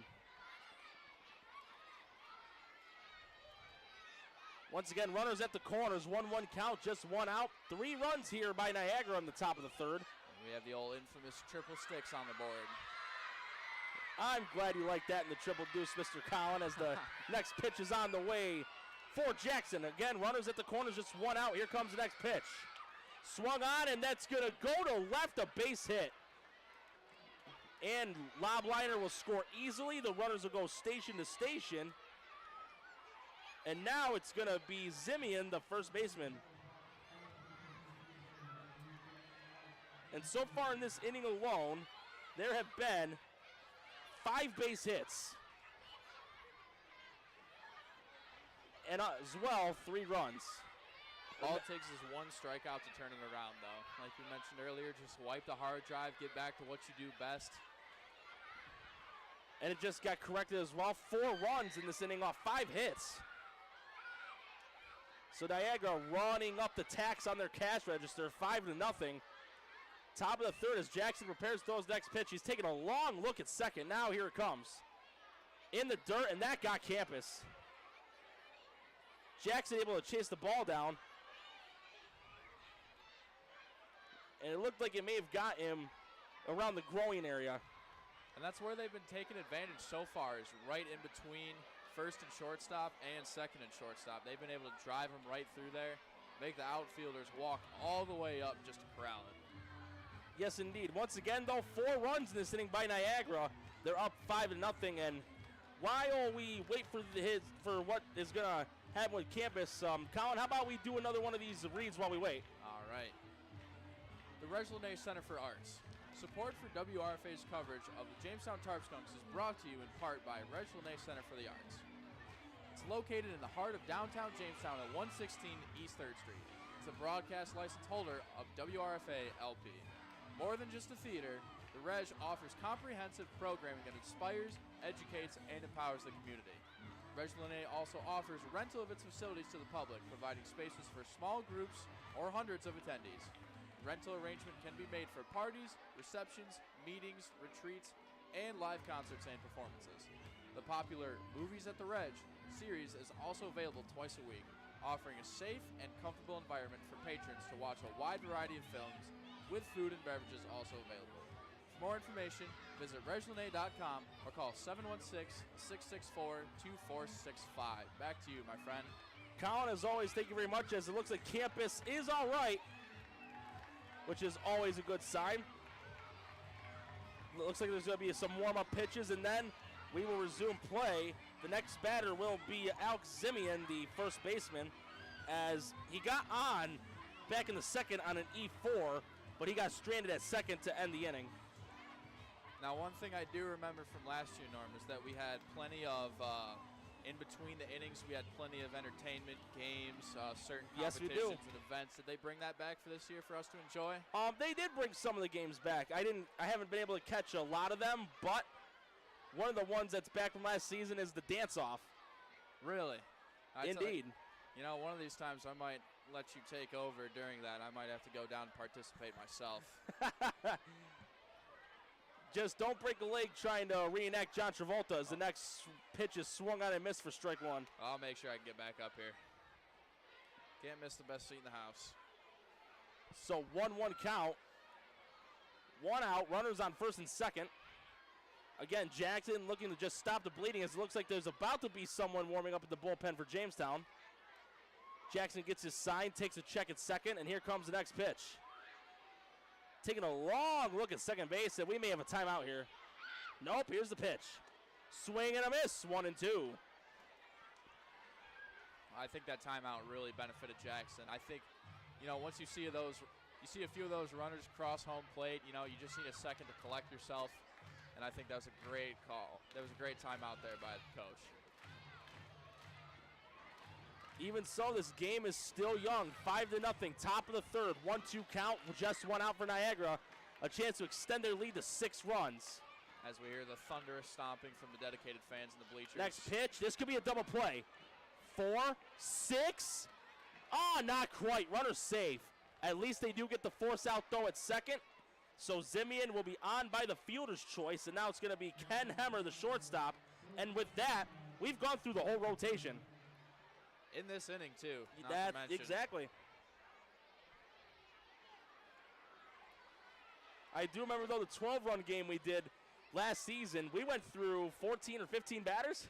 I think it was more than that. I remember it being, I think it was 2.5 rotations. A game that was 1-1, very lackadaisical, and then in the top or the bottom of the 8th, the Tarp Skunks absolutely obliterated the scoreboard. Yeah, they did. It was so much they couldn't even put a 1-2 on the board. It was just a 2. But here comes Jack's next pitch. Runner's going. Here's a throw by Campus. It's skip to my Lou. Runner's going to head home easily. Might as well cue tiptoe through the tulips as he gets in. 5th run of the inning for Niagara. 6-0 to score. Boy, you know, that was a great idea, but unfortunately, Johnson just wasn't able to corral that. That was a long throw, a little short, and just like that, we got another run on the board for Niagara. So Hemmer looking to complete a whole rotation. And if he does, Huff will be back up to bat. He's the one that started the inning and got on by a walk. And we do also got a little intel on who's warming up for the Skunks, but we'll let you know after this next pitch. Outside corner for strike one. And turns out it's going to be a player that's not on the roster, but once we hear the name, we'll let you know who it is. We do got quite a few on there that have the number 0. But it's an 0-2 count right now, 2 outs. Jackson looking to just end this inning. It's already been 5 runs on 5 hits. Here's the next pitch. in the dirt, 1-2. The long and winding inning continues here for Jamestown. It absolutely has. As there is a possibility, who we started with Caden Carl. We could possibly see him again. We actually started with Huff. Oh, it was Huff, yeah. So this is his. This could be his second go-around in the inning. Highly possible. Depending on what Hemmer does here. Well, here comes Jackson's next pitch. Swing and a miss, strike 3, and the inning finally comes to an end, but Niagara puts a huge dent on the board. 5 runs in the third inning, 6-0 to score. With that, we're going to pass it on over to Max Pinchator. Support for WRFA's coverage of the Jamestown Tarp Skunks is brought to you in part by Reg Linnaeus Center for the Arts. Reg Linnaeus Center for the Arts, located in the heart of downtown Jamestown at 113 East 3rd Street, is the broadcast license holder for WRFA LP. More than just a theater, the Reg offers comprehensive programming that inspires, educates, and empowers the community. Reg Linnaeus also offers rental of its facilities to the public, providing spaces for small groups of hundreds of attendees. Rental arrangements can be made for parties, receptions, meetings, retreats, and live concerts and performances. The popular Movies at the Reg series is also available twice a week, offering a safe and comfortable environment for patrons to watch a wide variety of films with food and beverages also available. For more information, visit reglinnaeus.com or call 716-664-2465. Back to you guys. Max, as always, thank you very much. And Colin, while we were waiting, one of the games that was just done here, that was another one from last season, the pizza toss. You're telling me I missed it? No, I'm sure you were able to catch some of it, but sadly it's not a real pizza. You can't really use that as a Frisbee. I was too busy. I had my face stuffed in my staff sheet. Well, maybe if it was microwaved, with it being all rubbery, you could wing it in the air, and maybe you could get a gold medal in shot put for it. But so how does that pizza toss work, though? If you get all 3 in the box before a certain amount of time, you win. But right now, it's going to be, it's going to be Tucker, Martinez, and Hardigan. That'll be the 3 to start it off here for the Skunks. And they need to, even though it's early, they got to start a rally. Next pitch by Holfatcher. Fouled off, strike 1. Absolutely. This is Tucker's first go-around here at bat, and then we'll be going through our second rotation with Martinez afterwards. Holfatcher, though, he's looked really strong, not only in pitching, but also with that pickoff move. He did pick off the next batter coming up, who was Martinez. 0-1 pitch on the way. Swung on, and it'll go to first, and he'll just trot it over to first base for the out. Simeon with the clean handle and tag of the base, and now we're back to the top of the lineup with Henry Martinez.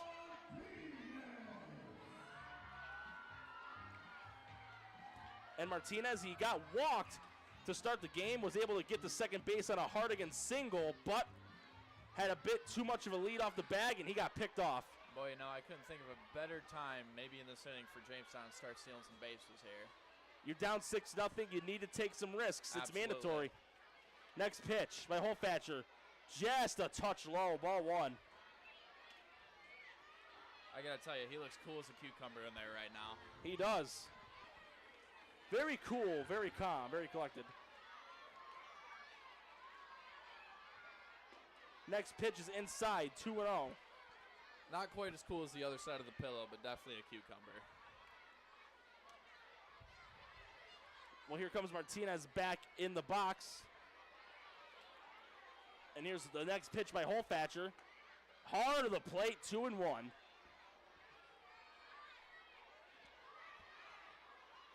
Hitters count 2-1. Martinez back into the box. Largest deficit Jamestown has faced this season at home. Here's the next pitch. Hard to the plate again, and the count goes even at deuces, 2-2.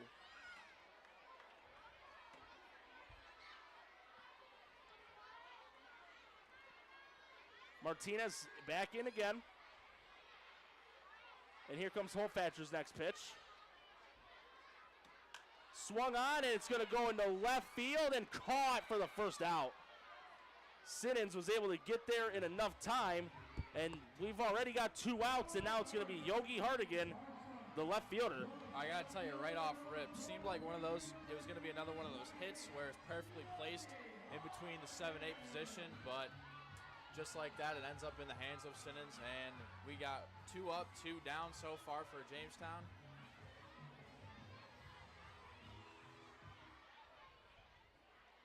So here comes Hardigan back in the box. 2 quick outs already. Here's the next pitch. Low, ball 1. Holfatcher looking for his first 1-2-3 inning of the game. Gets his sign, comes set. Here comes the next pitch.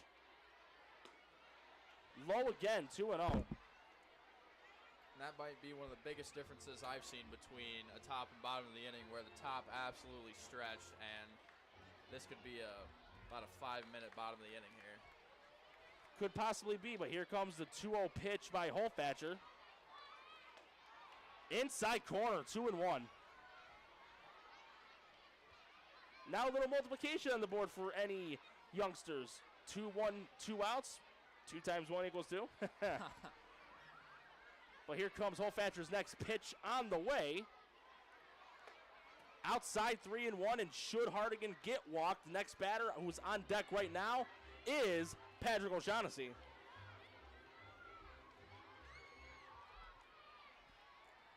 Hardigan looking to extend the inning. Jamestown in a 6-0 hole. Here's the pitch. Outside, ball 4. Hardigan will strut on the first base, and O'Shaughnessy will look to continue the inning with a possible base hit. And even though it wasn't through a hit, he was walked. It gives a little momentum shift to Jamestown. It's good to see a runner on base. Maybe they can put that to use here as we got O'Shaughnessy. Again, O'Shaughnessy, he's one of those guys that waits for the right kind of pitch to hit. I got to tell you, he's a stocky guy. He gets a hold of one, that thing is gone. He did hit one out of the park last season as the next pitch hits the heart of the plate for strike 1. So 0-1 count, 2 outs. Hardigan at first base. Holfatcher gets his sign from Lobliner. Pick off, but Hardigan gets back safely.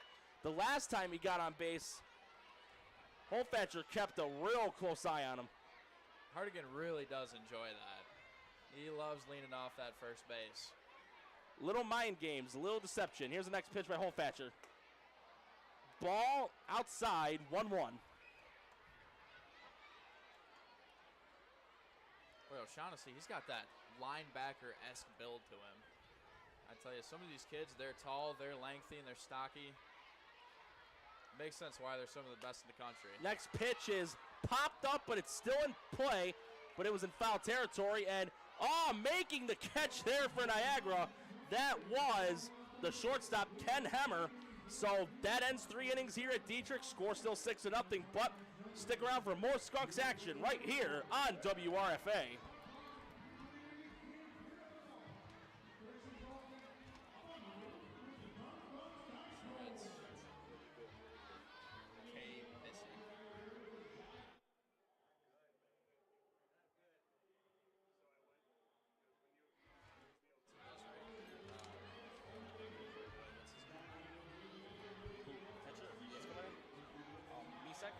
It's going to be Jackson. He's sticking in.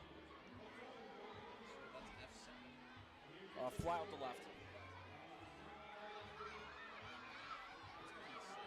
Popped out to short. Yeah.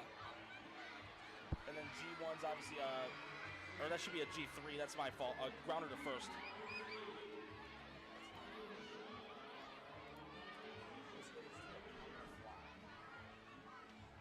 Well, fly is more distance. Pop, it's like straight up.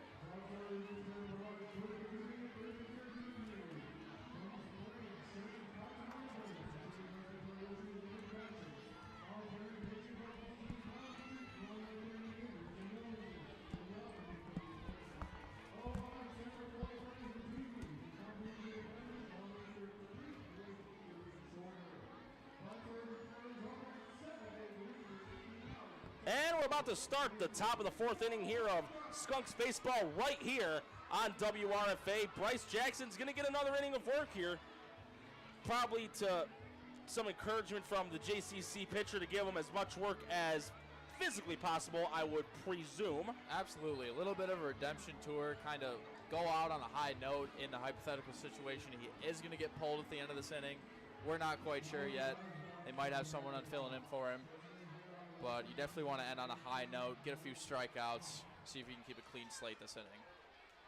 And it's going to be Mike Huff, who started the last inning in the top of the third as Niagara went to full rotation. He'll step into the batter's box as Jackson will throw his next pitch. Outside corner, strike one. And I do see someone else going into the bullpen, and if I saw it right, it looks like it's Julian Thompson, number 38. He's been used as a shortstop the first couple of games, but here comes the next pitch by Jackson. Outside corner, strike two. Mike Huff, a 6'2" player out of Western Michigan. I tell you, some of these players, they do make a long road trip to come play baseball in the Northeast region. Next pitch, didn't mean to cut you off, but the next pitch was outside for a 1-2 count. But the umpires are indicating if Huff would possibly have went around the plate on a check swing, but he did not. Even so, Jackson's still ahead in the count, 1-2. Here comes the next pitch. Outside corner, caught, looking backwards K, strike three, and that is going to be the fourth strikeout for Jackson, as now we're back to the top of the lineup again with Caden Carl. That's one thing you love to see, is a coach having confidence in his pitcher especially. Even though he had a little bit of a rough inning there in the third, able to start off a fourth, quick, easy strikeout. See if he can continue that. So next pitch was outside for ball one. And here comes Jackson's next delivery on the way. That one will go foul over the top of the lights and into the bathroom areas for strike one. Last game, there were a couple foul balls that played Plinko on the edges of the lights. And there is no overhead netting, so anyone out there in the parking lot or the walkways behind the bleachers, please do be careful if you attend one of these games. Next pitch was ruled outside for 2-1. Again, Caden Carl, he'll look for his third hit of the game. He's already got 2 singles and he scored 1 run. And here comes Jackson's next pitch on the way. Swung on, that's going to go foul again, almost to the same area as it was last time, but this time it'll be over top of the press box. So we got a 2-2 count. I'm sure that's the kind of count a ballerina would love to see here, a 2-2. As Carl steps back into the box. Jackson looking for back-to-back Ks. Here's the pitch. Outside, count goes full. Gotta wonder how that shoulder's doing there for Jackson. A lot of full counts, a lot of batters are making him work. They're remaining patient. They're not swinging at it unless they know it's good. 3-2 pitch on the way for Jackson. That's going to go foul, and this time it hits the lights and falls back down, almost like Serrano's pop fly on Major League 2. The ball in blue sky, beautiful, like a lonely snowflake. That's the third one of those we've seen here from Carl. Sometimes, though, seeing it from going high in the air, just drifting down, it can be mesmerizing. But here's the full count pitch. It's going to go over to second. Johnson will get it to O'Shaughnessy cleanly for out number 2. And now it'll be Peyton Eels, who had an RBI single and a run in his last at-bat.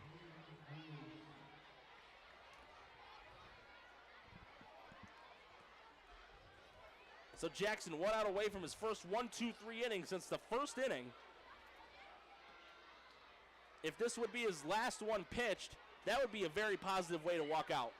And you know, you got to wonder if they are going to pull him after that, if he really does. As this pitch is fouled off, a lot of the kids, though, going when they see it, come to daddy, come to papa. Some of these foul outs so far, they're well out of our vision. But they are. As I was saying, you know, you got to wonder if Jackson really does 3 up, 3 down them. Maybe they keep him in for another inning. You know, you don't want to take out a pitcher who's hot. And that could also be a possible turning point, but viewers just have to wait and see. It's going to be a bunt here. Jackson chases it down and not in time. So a bunt single for Eels, his third hit of the game, and now it will be David Coleman, the right fielder. And I want to apologize to Bryce Jackson. I think that was the announcer's jinx right there. So We all know that is a very infamous curse. It even happens to the best commentators. I remember there was one game, it was a Monday night or Sunday nighter, New England and Denver. Al Michaels complimented Brock Osweiler's improvement, then he threw an interception on that play. Really? Yeah. Oh, it's always the field goals in football, too. You know, some kicker's perfect on the year. Sir Doink, Cody Parkey. Yep. But here's Jackson's next pitch. Oh, Campus couldn't get a hold of it. And trotting the second easily is Eels. But I do believe the most infamous miss from a perfect season, Gary Anderson's 39-yarder, wide left, 1999 NFC Championship game, Vikings, Falcons. I don't want to think about wide rights or wide lefts. I don't want to think about any missed kicks right now. I'm a Bills fan. And even though I wasn't alive, that still hurts. Well, Campus is having a quick talk here with Jackson. It's a 1-0 count, 2 outs. And while we're waiting, some stat lines real quick. 6 runs on 8 hits, no errors for the Power. And for your Skunks, so far with the tails and spray, they've been shooting blanks. No runs on 3 hits and 2 errors.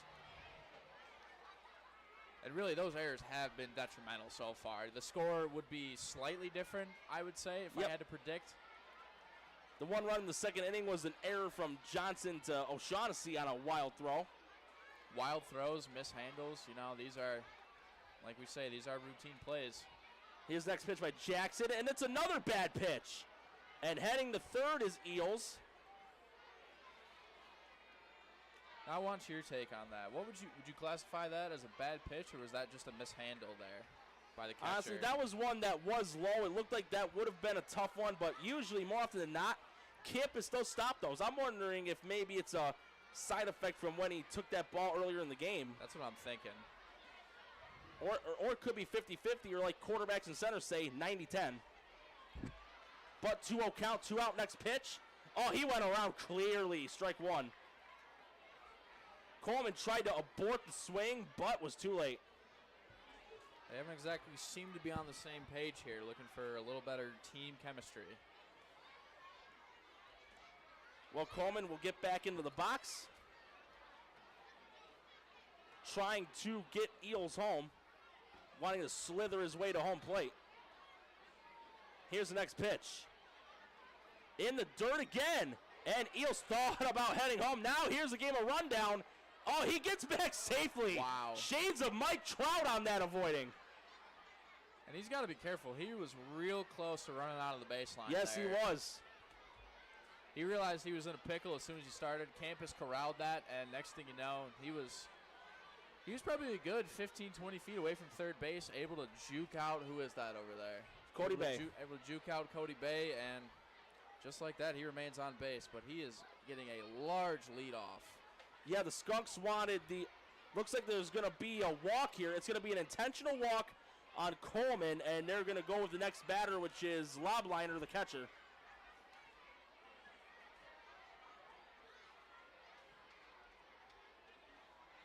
All I know is prior to that, Jamestown wanted that pickle in the pickle, but instead they got a cucumber.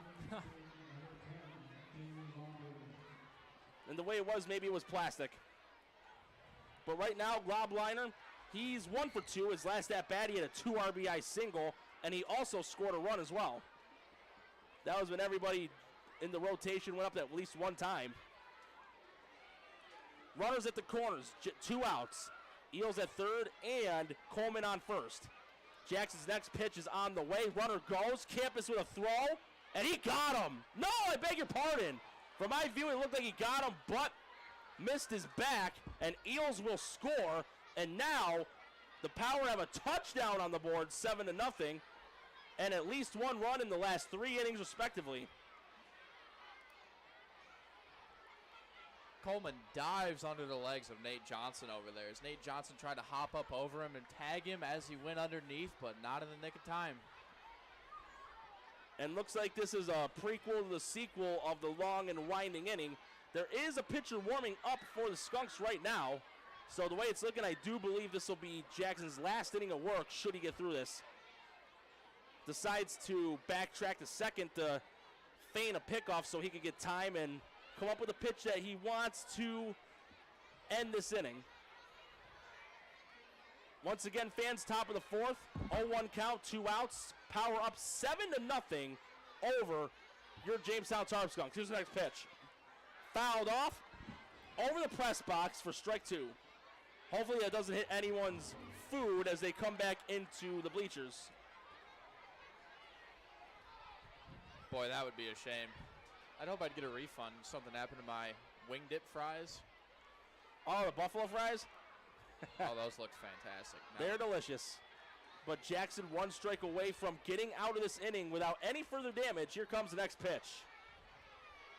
It's on the way. Outside, 1-2.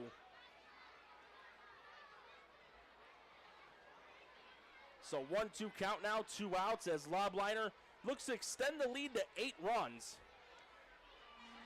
7-0. This is the biggest deficit Jamestown has faced at home all year. And here comes Jackson's next pitch. High again. Count goes even at 2s. Even though I like the triple deuce, another saying one of my other colleagues likes to say, deuce is wild. 2 balls, 2 strikes, and 2 outs. 7-0 in favor of Niagara. Jackson looking to just put this inning on ice and lock the cellar door.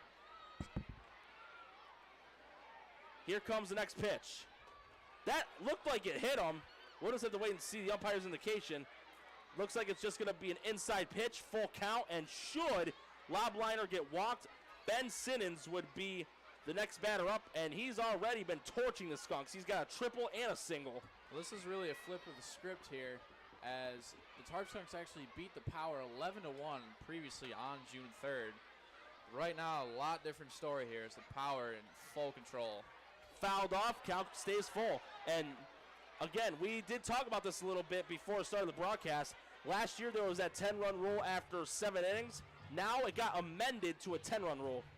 Just overall, right? Yes. Yeah. Because we did see a 10-run, we did see 12 runs in 1 inning, and that was yes, we did. Quite a sight to see. Yep, and Dan and I actually, Dan Millay from last year and I, we actually saw another one where Jamestown beat Niagara here 18-6. But here's the full count pitch. Fouled off again, and it will go to the area of around the parking spots for JCC, which is next door neighbors to Dietrich Park. Full count remains. This seems to be one of those lopsided rivalries. Not so much as in one team is always better than the other, but a teeter-totter? Yeah, one team is always in full control. Again, Niagara was one of the few teams to have success at Dietrich Park at varying points in time last season. Full count pitch again. And that's going to go into right for a base hit. And getting sent home is going to be Coleman. And he will get in easily. 8-0. 2 runs here in the top of the 4th inning. And this may, I beg your pardon, my apologies. I almost thought that there was going to be another conference coming up. But Jackson's just going to come back to the rubber. 8 runs on 9 hits for Niagara. Jamestown right now, they have got the donut hole on the board regarding runs.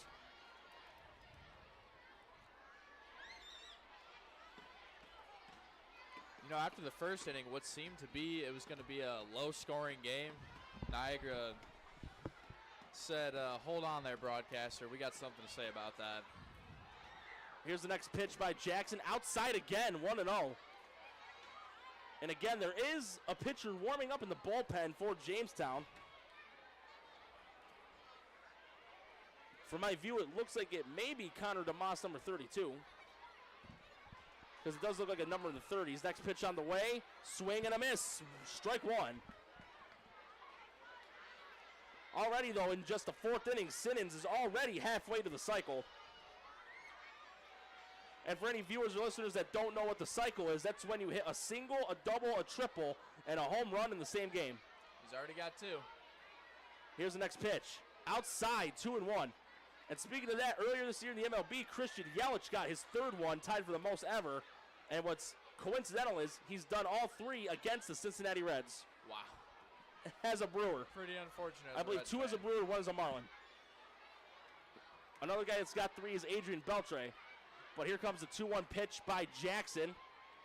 Swing and a miss, 2-2.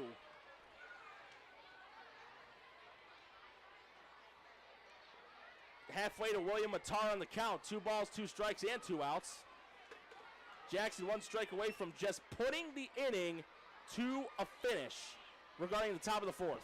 8-0 to score. Niagara is up. Here comes the next pitch by Jackson. It's on the way. Swing and a miss, strike 3, and once again, a long and winding inning does conclude, but not before Niagara adds 2 runs to their lead, 8-0. And once again, Max, on to you, my friend. Thank you. I'm taking a break from my photography to tell you guys that support for the Jamestown Tarp Skunks on WRFA Radio is brought to you in part by businesses and listeners like you. WRFA is a non-commercial, non-profit community radio station that relies on contributions and donations from the listening community to keep our programs on the air. If you appreciate and enjoy this podcast or any other program available on WRFA, consider making a donation of any account by clicking the donate button at our website, WRFALP.com. It's fast and easy. Checks of any amount can also be made out to WRFA Radio and mailed to the radio station at 116 East 3rd Street, Jamestown, New York 14701. Local businesses are also encouraged to sponsor programming on WRFA. To learn more about becoming an underwriter for broadcasting of the Jamestown Tarp Skunks, call 716-664-2465 extension 209 or email WRFA@reglanay.com. Back to you guys. Max, as always, thank you very much as we're about to start the bottom of inning number 4, and Jamestown looking to get something going. 8 runs behind, 8-0. Yes, it is only the 4th inning still, though. Lane, Bay, and Johnson will be due up for the Skunks, and there have been baseball games, though, where teams have been down by double-digit runs and they still pull off the W. It takes a very methodical mindset. You know, you can't go for too much right off the bat. It's something you slowly work your way into. And if Jamestown doesn't get something going here soon, we could be looking at a really early end to Kids Day here at Dietrich Park. Yep, the 10-run rule, and that's after 7 innings. If Jamestown can at least get a couple of runs here and shut down Niagara's offensive prowess, there's no reason why they can't come back from 8 runs. It's only the bottom of the 4th inning. Plenty of time, no time limit in it, as Blaine will chop it over to 3rd, and a 5-3 ground out. A great fielding by Fairbrother, and an even better toss to Zimian, as now it will be Cody Bay, the 3rd baseman. And Bay was the closest to get home so far. He did hit a single in his first at-bat. However, he was left stranded at 3rd base. And I've seen that a few times now. I think that's one of the big differences why the score is the way it is right now. Jamestown's making solid contact. They're not getting it past the baseman and the infielders, though. Well, here's the next pitch on the way by Holfatcher. It's called a strike at the heart of the plate, 0-1. On the contrary as to what Niagara's been able to do, they've been ripping them with steam, getting it right into the outfield, even if it is a grounder. Here's the next pitch on the way by Holfatcher. And this one given a good ride a little to right field, but again, way too much hang time as right fielder David Coleman does make the catch. And we could see a very fast 1-2-3 inning. Up next is going to be Nate Johnson, as we mentioned, local player here at Jamestown Community College. Trying to get some off-season action here for the Tarp Skunks. Maybe make a difference in this game here now. 2 outs, bottom of the 4th, looking to get on base. Even a nice base hit to start a rally or a walk could be a big start for Jamestown as the next pitch is outside for strike 1 on the outside corner. Sometimes it's about the little things to start it off rather than those big fish. But here comes Holfatcher's next pitch. Inside, almost playing a little kneecap tune there, 1-1. Raise his jersey. What they need is an absolute spark right now. Something to get the team going. The dugout right now looks pretty defeated. And the kids sound real restless as this is a chopper over to short. Fielded cleanly, but a high throw. And that's going to be an E6. Johnson's going to head for second, and he'll get there safely.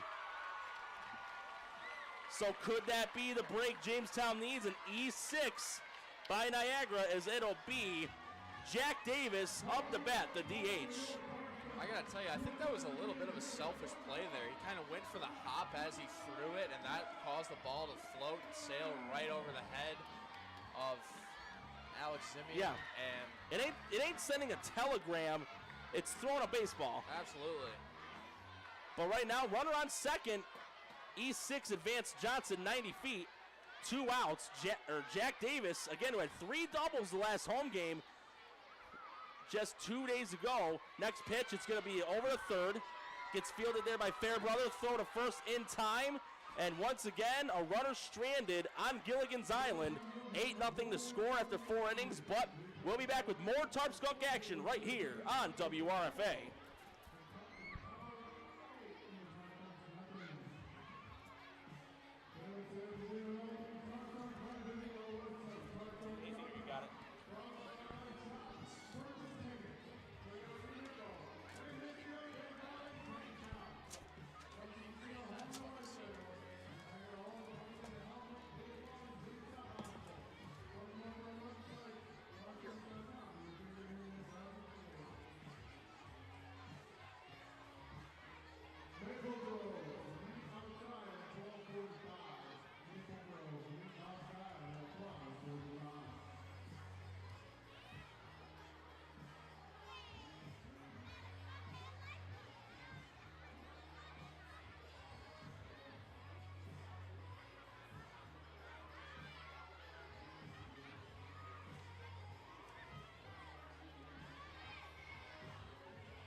And we're about to start the top of the 5th inning of Jamestown Tarp Skunks baseball right here on WRFA. Once again, along with Colin Wood, Max Pinjator, and executive producer Jason Sample. I'm Norm Rodriguez here providing the commentary as it's the end of the day for Bryce Jackson. The Tarp Skunks have made a call to the bullpen, and it's number 17, Kenny Misek from Youngstown State, and he's a southpaw thrower. Well, he's coming in quite a big hole here. They're down 8-0, but, you know, maybe he can get some nice pitches in, strike out a couple batters, and maybe Jamestown can even weasel their way back into this game. Who knows? Don't ever want to write a team out too early. A lot of work to be done, though, and it's got to start here on the defensive side especially. Yep, and there's even some closing pitchers that get the saves where they'll get put in situations where it's even a tie game to still get some work in, and should their team pull it off, they get the W. And a W is just as good as a save, if not even better. But to start it off here for Niagara, it's going to be Fairbrother, Zimian, and Hemmer. So Misek's going to get his first appearance here at Dietrich, respectively, for the regular season. Again, he's a Youngstown State alum playing for them, along with Patrick O'Shaughnessy. Here's the next pitch, his first one of the game. Outside corner, strike one. And from looking at the stat line here, he has appeared in 1 game. He's pitched 1 inning. He's got a final countdown here. 3 runs, 2 of them are earned, 1 walk, no strikeouts, and he has a flat 18 ERA. Well, here's his next pitch. That's outside 1-1. Honestly, I think if he can get them 2-3 outings of work, and if Jamestown can get some production going, they can inch it. Little by little, you know, you're going to have to start producing runs here as we're at the top of the 5th. And they got to know that Niagara's going to stay hungry. Next pitch. Hard of the plate, 1-2. Can't be putting up donuts on the board.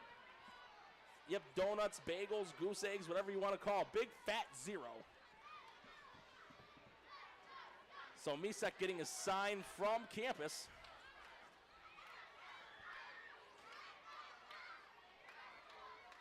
He comes set at the belt. And here's the 1-2. Outside, off campus glove, but thankfully again, runners not on base. That one sort of just escaped from Misek there. Started out, came out, threw some really great ones across the plate. That one sailed on him a little bit, but as you mentioned, no one on base, nothing to worry about. Counts even here, 2-2, as Misek's about to throw his next pitch. And here's a delivery. Swung on, and it goes right to Tucker, and he'll flip it to O'Shaughnessy. Just in the nick of time, his foot hit the back corner of the bag. Almost had to do a little John Neese split to be able to get the ball, but it's a 5-3 ground out, and now it will be Zimian, the first baseman. That's a great play there. 1 up, 1 down. See if Misa can continue that success here.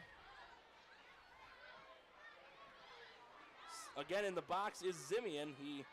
He's gotten on base 2 different ways. He got on by an E4 in the second inning and by a fielder's choice 1 inning later. Next pitch on the way, hard to the plate. That was a thing of beauty, strike 1.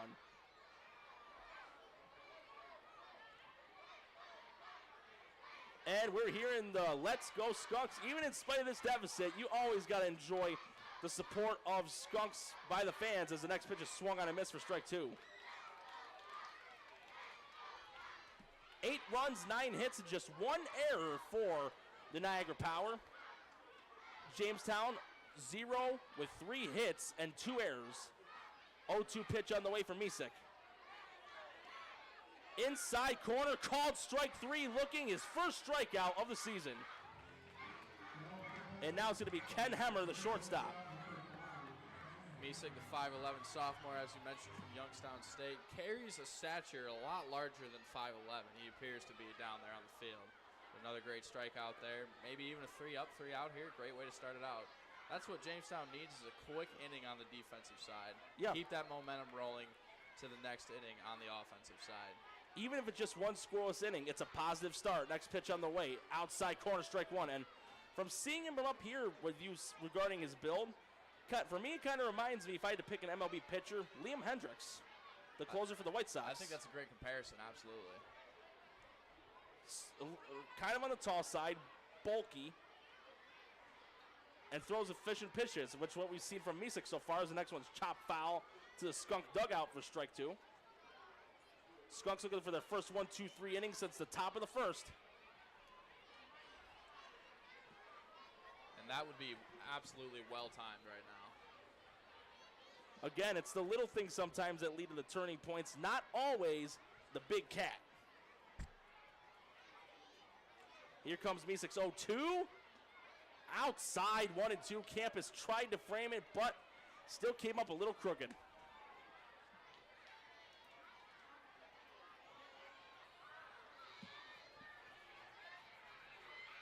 1-2 count, 2 outs. Misek looking to just end the inning with a donut hole on the board for Niagara for the first time since the top of the first. A 1-2 pitch. Outside and in the dirt, 2-2, the triple deuce.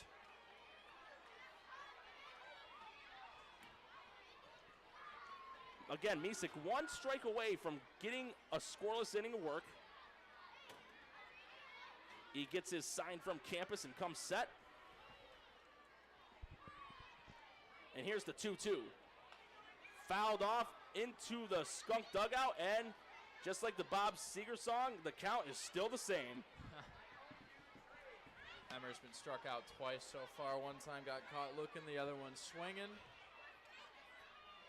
If he gets another one here, it'll be the hat trick.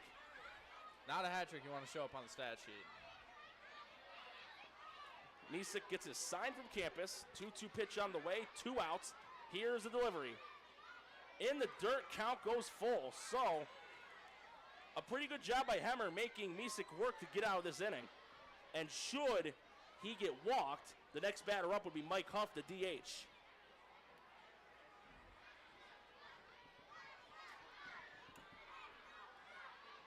Misek looking to just put the inning on ice and keep the score as it is.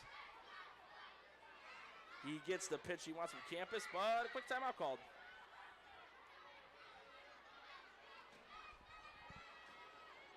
Once again, 2-2 count, 2 outs. 8-0 in favor of the Power. Here's the next pitch.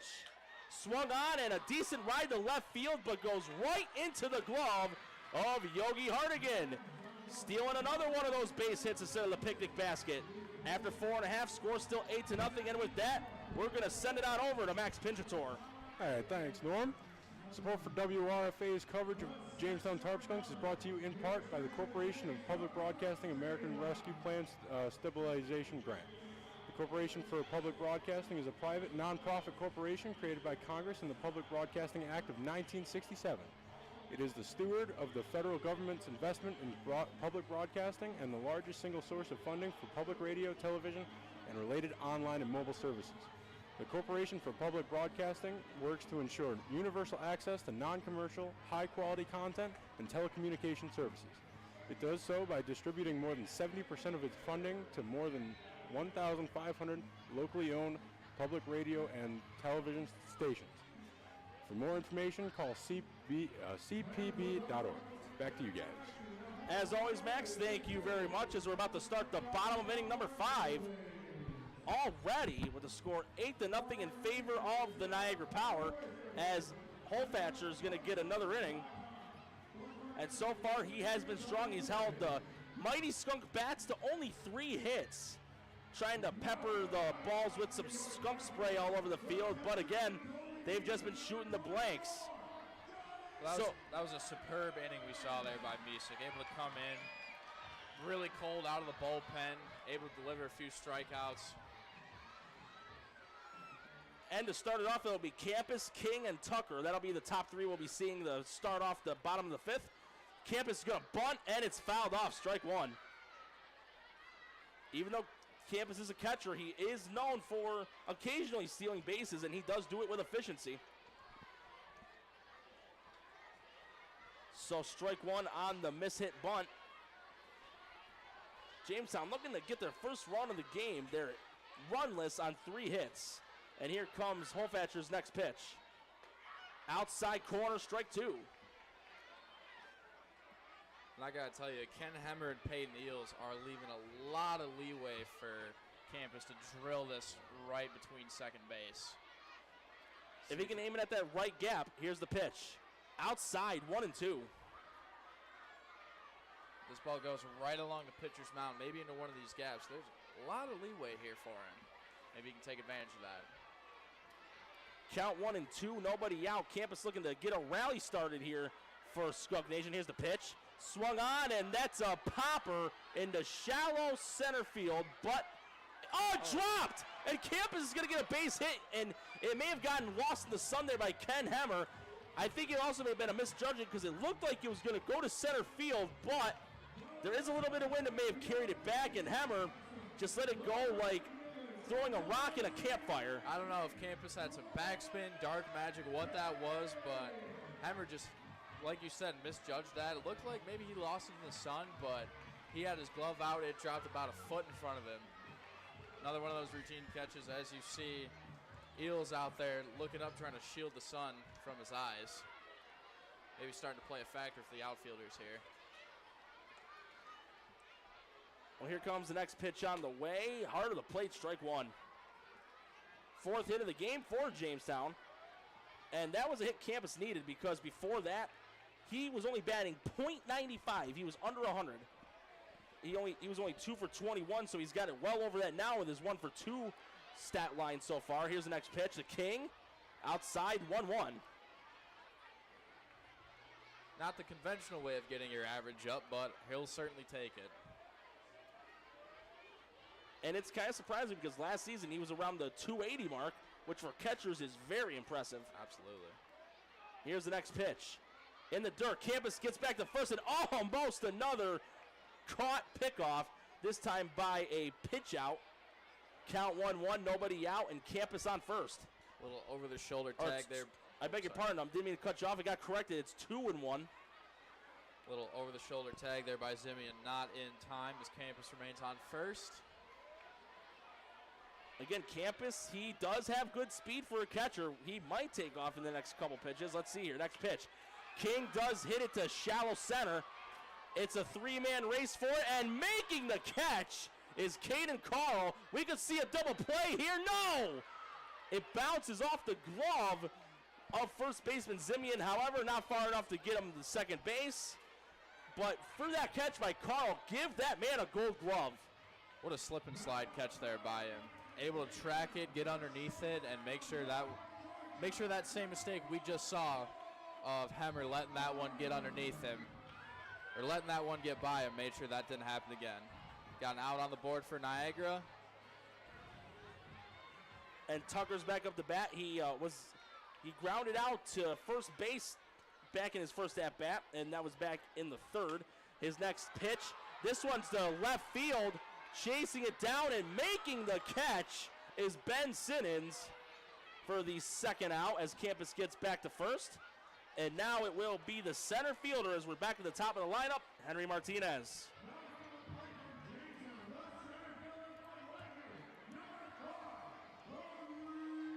Campus able to get on first base, but now we have back-to-back outs, back-to-back fly balls with great plays made by the outfielders. And this could be another disappointing inning for Jamestown. Got a runner on base and not able to cash in. Unless Martinez can get a deep enough hit or maybe get the kids happy with a 2-run shot, even in spite of the deficit. 8-0 the score. Campus on first, 2 outs. Holfatcher's next pitch about to be thrown outside, 1-0. Well outside. That one definitely escaped him there.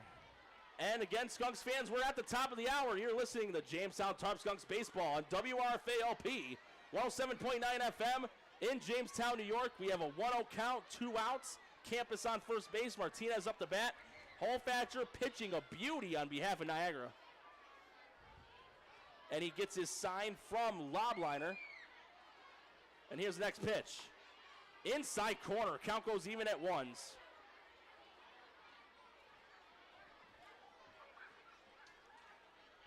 Well, even though the score is a little lopsided, a lot of kids are remaining dedicated. See some of them even talking to the players over there, maybe getting some autographs. Not sure how the NIL deals work with this baseball league here, but Well, I got some autograph stuff for that myself. got a baseball, you got a shirt too. Is that autographed? I got 2 baseballs that are autographed. This one still's got to get a few more, but even though it may not be nothing worth monetary in the future, it still means something to me.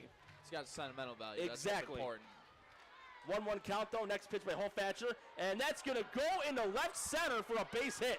Campus is going to head to third. Martinez thought about the double, but decides to head back to first. We got runners at the corners. This is the best situation they've had to get a run in more than 3 innings. Martinez with the single. Campus at third base. Yogi Hardigan with a chance to drive in an RBI. And I think even with just 1, the fans can be like, yes, no shutout. Something to cheer for, absolutely. Not walking away with a goose egg on the board. Yep. And that was another one of those hits we were talking about, plopping it right in that Goldilocks area, right in between Simmons and Carl. Neither of them remotely have a chance to make a play on it. And just like that, we got Martinez on first base. Great way to respond. And again, a quick conference on the mound here, as Hardigan will look to drive in an RBI. He does have a single, and he got walked in his last at bat. And that should be Jamestown's #1 priority to start it off right now. Just at least get 1 on the board this inning, so that way you can at least say, hey, we didn't get shut out on Kids Day. Doesn't all have to happen in 1 inning. You slowly chip away at it, and then you slowly see yourself creep back. Next thing you know, the score could be 8-5, 8-6. With plenty of time remaining. A lot of work to do, but still in the reach. We've seen a lot of exciting things over the year and change that the Skunks have been playing here in Dietrich. Crazier things have happened. And here's something you may not have known, Colin, but we'll talk about it after the next pitch. As Holfatcher will look to have another shutout inning. He's got 4 2/3 of shutout ball. Next pitch on the way. No pick off first, though, on Hardigan. He gets back safely. And the guy that threw the wild pitch in that extra inning game against Jamestown last season, he is on Jamestown staff right now. His name's Eli Shedd.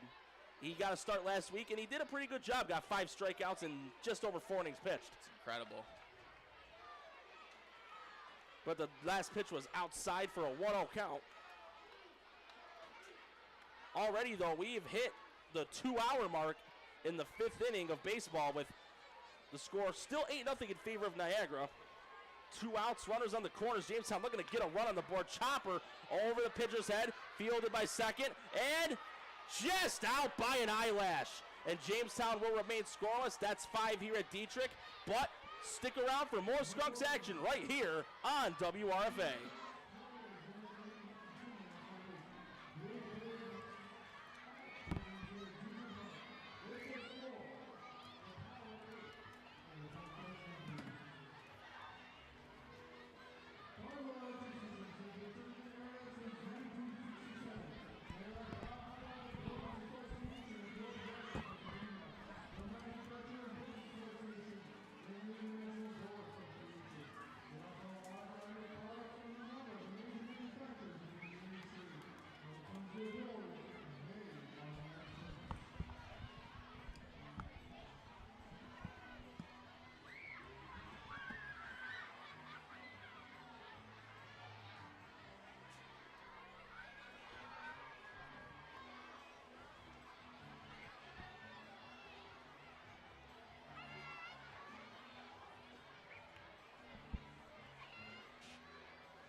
did it. And we're about to start the top of the 6th inning of Jamestown Tarp Skunks baseball right here on WRFA. And Misik's going to get another inning of work here for Jamestown. He did have a strong inning in the 5th, so I'd say I agree with this. Keep him on, let him get some more work. Absolutely. If anyone's going to put you back in the game, it's this pitcher right here, number 17, Misik. And Jamestown, once again, not able to cash in on runners on base.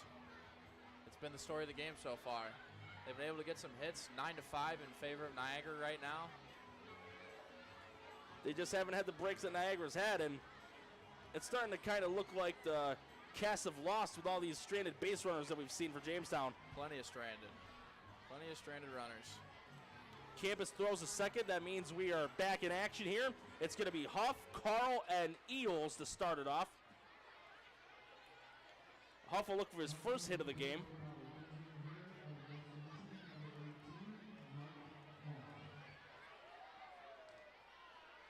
Huff has walked and has struck out in his 2 appearances.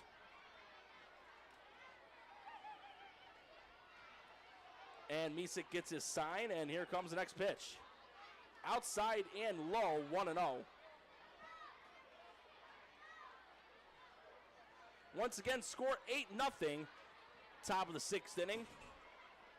Niagara just dominating here at Dietrich. Here's the next pitch. Fouled off, going over the bleachers and near the restrooms for a strike. Strike 1. So back in the box is Huff. Misik gets the sign he wants, and here comes his next pitch. Outside, 2-1. High and outside, a little different from what we saw in the previous inning. 2-1 count, nobody out. And here comes the next pitch by Misik. Outside corner, count goes even, 2-2.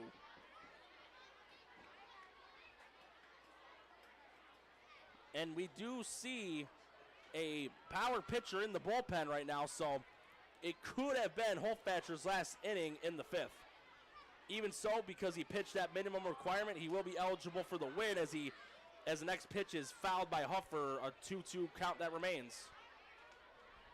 He certainly got some quality work, and even though he put some runners on base, he was able to prevent them from crossing home plate. Very successful day if it is the end for him. So count still 2-2, nobody out. Misik looking to get another shutout inning for the Jamestown Skunks. He gets the pitch he wants, comes set at the belt. Here's the delivery. Chopper, and it's going to go to second. Oh, it hits off his glove, but I do believe that's going to be ruled a hit because Huff was more than close enough to getting the first either way. Right about that. Was not going to make a difference. Even if he was able to scoop that up in time, get it over to first, it would have been safe regardless. And with that, Niagara's going to hit double-digit hits. That's their 10th hit of the game as Carl comes back up to bat. He's 2 for 3. Mike Huff's first hit of the game as he's on first base. Small lead off of first base, not a huge one. As Misik will prepare throws. Nope, it's going to be a pickoff first. A little lollipop to O'Shaughnessy, but Huff gets back safely.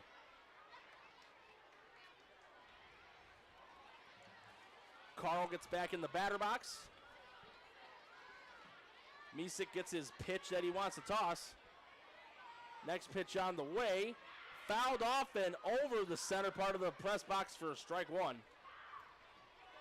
I didn't bring my glove, but I'm still waiting for one to come up right near us. Oh, the last home game, it went into the opposing team's broadcast part of the box. It went inside it. The guy didn't get hit, though, thankfully. Our neighbor's right next to us. 0-1 pitch on the way for Misik, and here's the delivery. Outside corner, strike 2.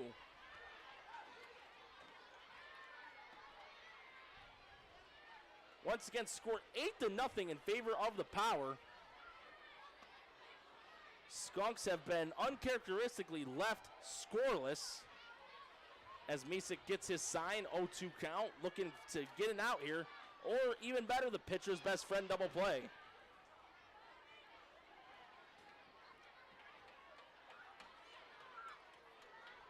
Want to remind you fans, next home game for the Tarp Skunks coming up this Friday, June 17th against the Auburn Double Days.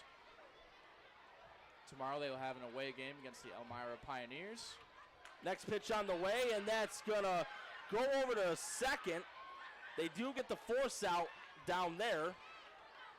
A good job by Johnson to get it over to Tucker. They do get the force out as Carl gets on by a fielder's choice, and it's going to be Peyton Eels, who is he is 2 for 3 on the night.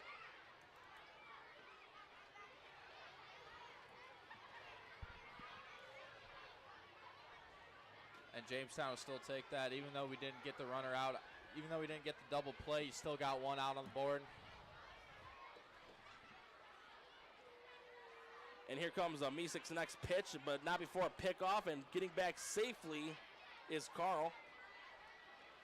That's one thing we haven't been accustomed to lately in the past few innings is runners leaning off, trying to steal bases. Had a little break from that since the opening. It seemed like every other play the pitchers were trying to pick off runners. Here's the next pitch on the way, inside corner, strike one.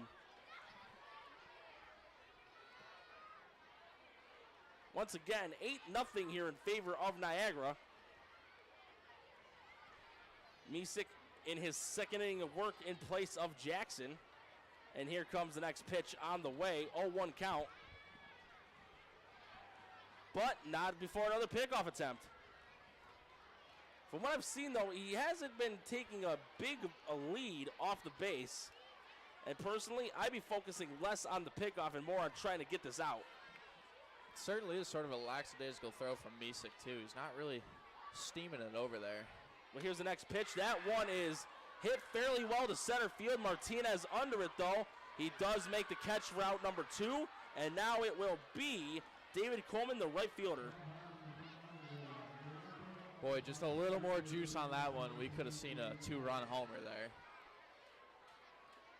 From what I've heard, though, this is the toughest park in the PGCBL to go yard at out of the park.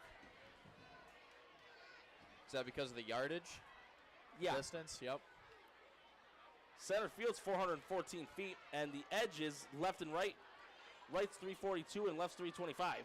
So slightly taller than Yankee Stadium, as there's going to be a beaned batter, and that's Coleman. He gets on base for the second time via a different way. He was intentionally walked in his last at-bat. Now he gets hit by a pitch, and now it will be Lobliner, the catcher, up the bat.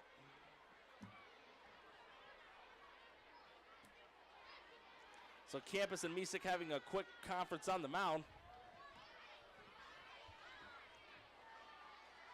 Again, 8-0 in favor of the Power. Jamestown looking to just neutralize the Niagara Power bats. Misik has still yet to give up a run here, which is one positive note for Jamestown. Even so, though, when your offense isn't really producing, it's good to see some fight on the defensive side.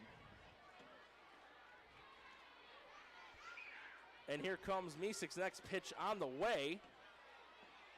That's low, 1-0.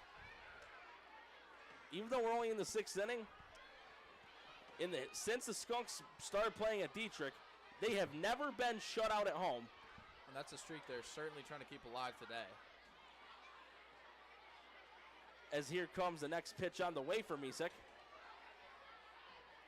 And the delivery, outside corner, counts even, 1-1. It's one of those records you're not sure when they're ever going to be broken. Just like last night, Steph Curry's 233 game in a row with a three-pointer streak finally came 133. 133 straight playoff games. Oh, was it?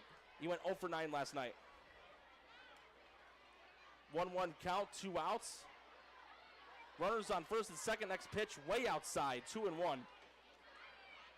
It's Coleman at first and Huff at second. And back into the batter's box again is Lobliner. Misik's starting to let some of these sail, especially with a runner on first and second. The last thing you want is to give up some bases with one going right over Campus's head. Nice off-speed pitch, but still a touch outside, 3-1. And should he get walked, the next batter that would be up would be Ben Sinnis, the left fielder. And even though he struck out in his last at-bat, he has been torching the Skunks. He's got a triple and a single. Could be on his way to completing the cycle, as you mentioned. And he's also scored 2 runs as well. 3-1 pitch on the way. Almost hit him, but even so, it's ball 4. So almost like pot calling the kettle black, as the bases are going to be juiced up again with 2 outs. And it will be Ben Sinnis up the bat.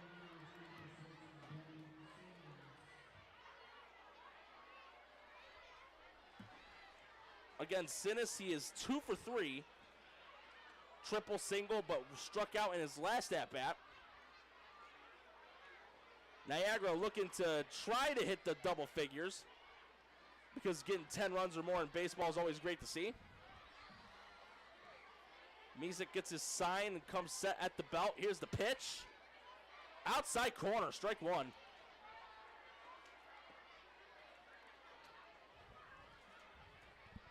Again, 8 runs, 9 hits, and an error for Niagara. For Jamestown, no runs, 5 hits, and 2 errors. 0-1 pitch on the way. Outside corner, strike 2. So 1 strike away from getting another 0 on the scoreboard on his behalf. In spite of the situation, prior to this, Misick has looked well in relief as he gets his sign from campus, comes set at the rubber. Here's the 0-2. Swung on, that'll go foul to the bleachers. Count will stay the same, 0-2, and Sinnons will see another pitch in this at-bat. And this would be quite a fashion if he were to get this out here. High pressure situation, potentially giving up either a grand slam, a run or 2 here, able to get this out and walk away with still 0 in the inning. I'm sure he's wanting the rye bread, the mustard, the grand salami, as well as getting that ride on the gondola. Here's the 0-2. Outside corner, called strike 3, and with that, Sinnons leaves a village on the base paths. Score remains 8-0 after 5.5 here at Dietrich. And with that, once again, we're going to send it back over to Max Pinchator. Hi, guys. Support for WRFA's coverage of Jamestown Tarp Skunks in 2022 is brought to you in part by Schultz Auto Group. Schultz Auto Group, celebrating over 50 years of serving the community's automotive needs with an excellent customer and buying and ownership experience. At Schultz Auto Group, all repair facilities have experienced and factory-trained technicians with state-of-the-art equipment for every automotive need, no matter what the engine type, gas, diesel, or electric. The next generation of auto care is already at Schultz Auto Group. Schultz Auto Group, a proud supporter of the Jamestown Tarp Skunks community baseball on your community radio station, WRFA LP. For more information, call 1-866-931-2998 or visit schultzautogroup.com. Hey, Norm, by the way, at the top of the broadcast, I saw you eat some buffalo fries. I had to get me some, man. Hey, they're always delicious. Oh, they are delicious. Anyways, back to you guys. Max, thank you very much as always. And Colin, this is another usual one over years of past, the Limbo Rock. And as always, the Limbo Rock by the Chubby Checkers, which is always a good one to hear besides the twist, and it's party time. They're starting to get real low with that. Some of the kids are going real low. We got a couple getting knocked out. I'd break my back before I do that right. Absolutely. I'd be going, help. See, now that's one I'm probably going to sit out of. But Holfatcher is going to get another inning of work, and he will be facing O'Shaughnessy, Lane, and Bay. Those are the first 3 we'll see in the bottom of inning number 6. Score 8-0 in favor of Niagara. Jamestown trying to at least start it with at least 1 run on the board. You want to go from a bagel to a potato stick. Absolutely, and that's all it takes, really. Just get 1 going. You see that on the board, and you're feeling good about yourself, a positive note, and that's how you build off that. As we mentioned, it's the little things that lead into big things. O'Shaughnessy can crack one out of the park. He has done it before. Let's see if he can do it again, or at least get on base and start up a rally. Here's Holfatcher's next pitch. And he hits this one to right field. It'll drop for a base hit. So that'll be his first hit of the game, a leadoff single. It's going to give him his 6th hit of the season. And Brandon Lane, the extra hitter's up the bat. And his 2 at-bats, he has struck out and has a 5-3 ground out. Holfatcher gets his sign, comes set. O'Shaughnessy not really known to steal bases. Here's the next pitch. Outside corner, strike one. And I think he's well aware of his role there. It's not likely he's going to be stealing a base. You got one on base. That's farther than they've gotten in some innings. Yeah, he only had 2 stolen bases last year, so not one of those guys that's known to go around the base paths and set them ablaze as the next pitch hit the outside corner for strike one. It's quite a predicament, you know. You could make an effort, try and get an easy base stolen, but then you risk of getting on base and then giving up an easy out for Niagara. Or strike him out, throw him out. Oh, almost got him on the elbow inside, 2-1. I think he felt the wind of that one. 2-1 count, nobody out. O'Shaughnessy at first base. Here's the next pitch. That one's going to center field, base hit. Back-to-back singles, and Skunk Nation starting to come alive here a little bit, as now it'll be Cody Bay, the third baseman. These dedicated fans have stuck through quite a tough 6 innings. They're still here, they're still cheering, and it really is a sight to see. It's always awesome to see. You gotta love fans that never give up on their team. The number one rule of thumb when you're a fan is you stand by your team no matter how great or how crappy they are. Indeed you do. Loyalty is key. Holfatcher takes a check at second. Here's the pitch. Outside corner, strike one. So it's O'Shaughnessy at second, Lane at first. Both runners take their leads respectively off the bases, and time called by Holfatcher. Bay back in the box. A good base hit could get the first run of the game for Jamestown. And here's Holfatcher's next pitch. Taking a long look at O'Shaughnessy. Here's the pitch. Outside, 1-1. If you're Niagara and the coaching staff, you got to wonder if that pitch count's starting to affect Holfatcher here. Had a clean slate all those innings, and he could be getting a little overworked here. If he starts to give it a few runs, it might be time for a change. There are no pitchers, though, in the bullpen, coincidentally, right now for Niagara. Here's the next pitch. Outside and low, 2-1. And if that is the case, that certainly is going to be a W in the column for him.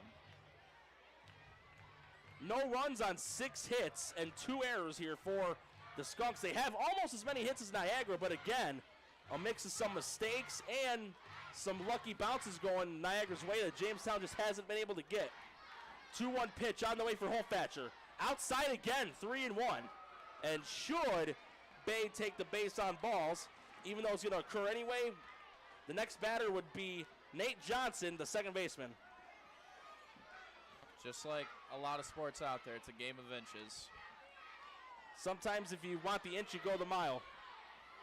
3-1 count. This is the green light. If Bay likes it, he's going to swing.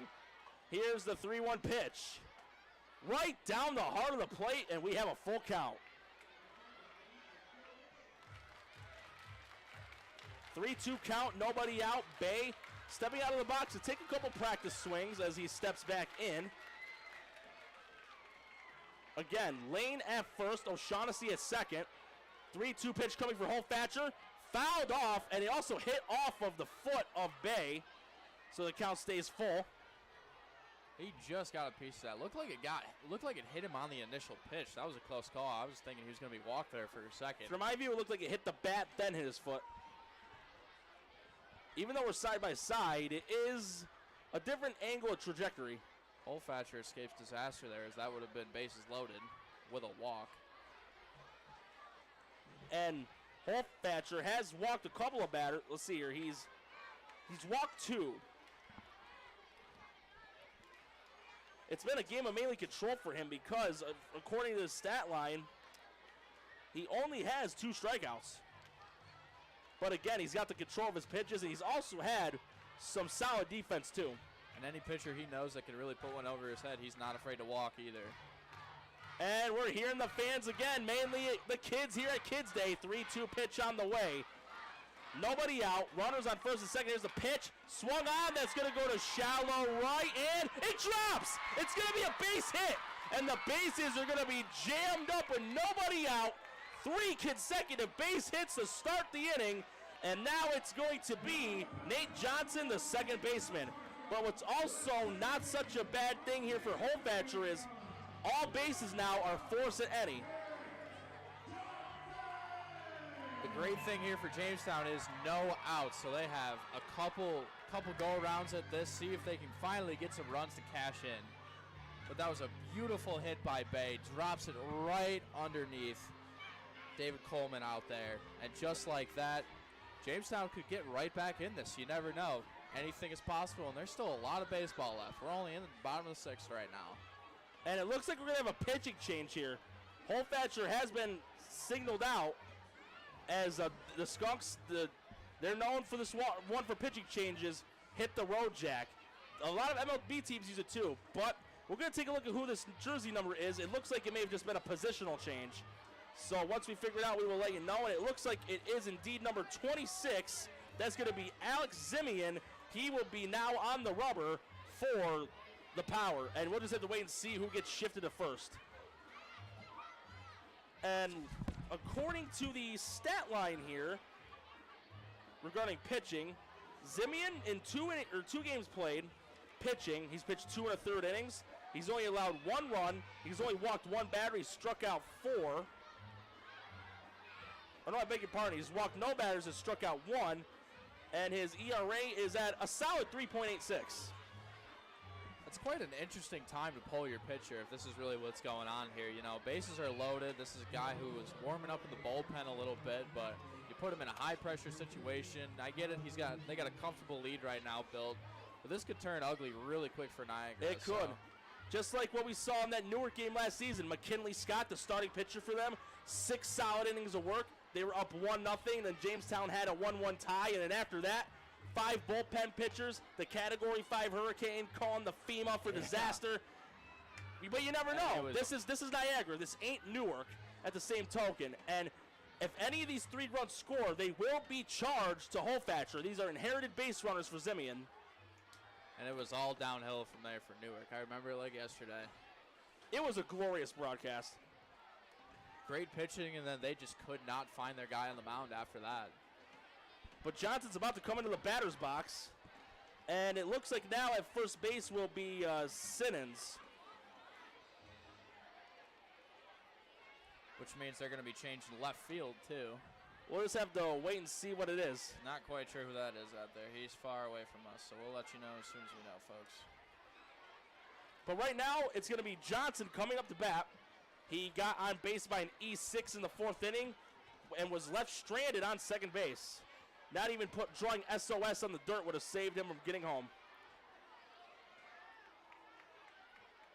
And here comes the first pitch of the game for the pitcher. Strike 1 for Zimian.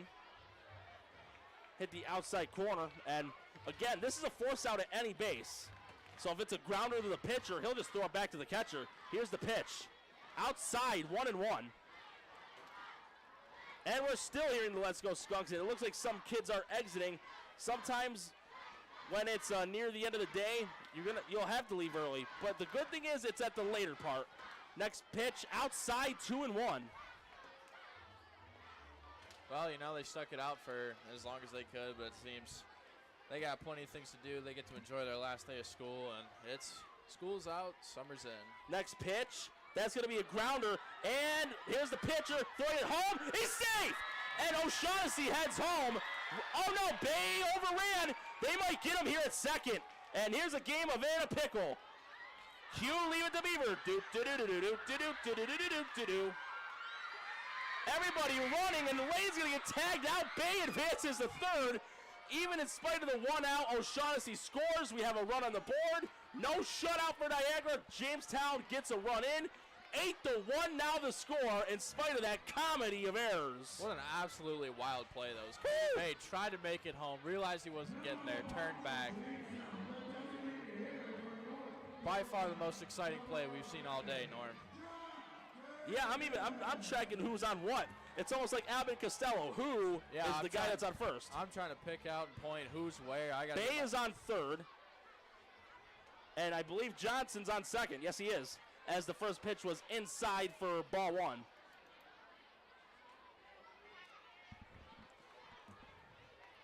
Here's the next pitch by Zimian. Ball 2 outside.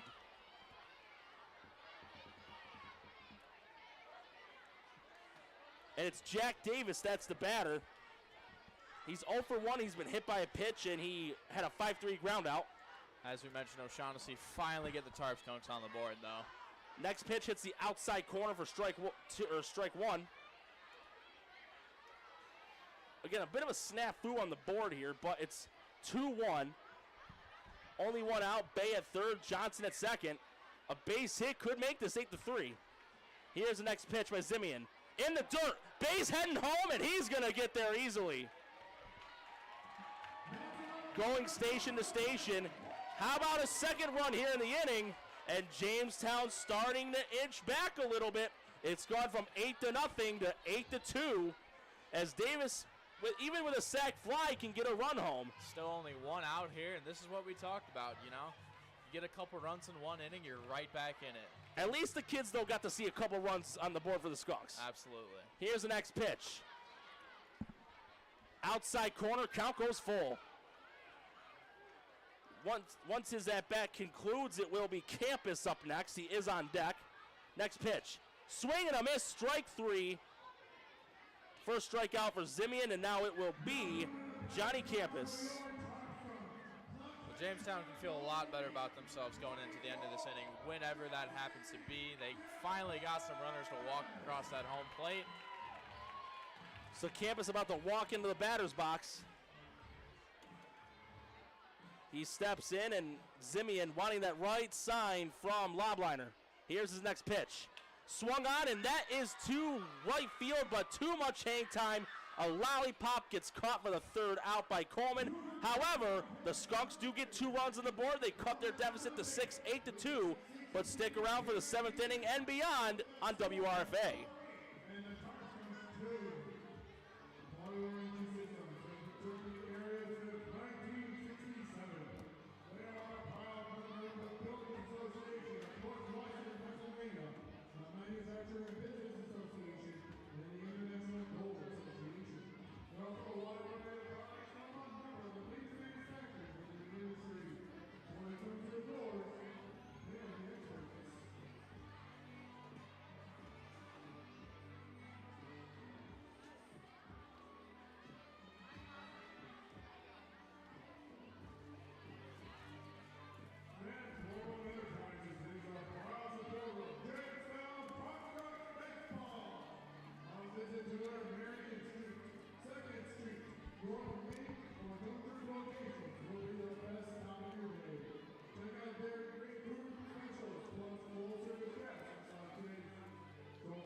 And we're about to start the top of the 7th inning of Tarp Skunks baseball right here at WRFA. Once again, Norm Rodriguez along with Colin Wood, the Skunks, were able to get 2 runs in the bottom of the 6th. So it's now 8-2, but there's still 3 innings of quote-unquote regulation play left in baseball.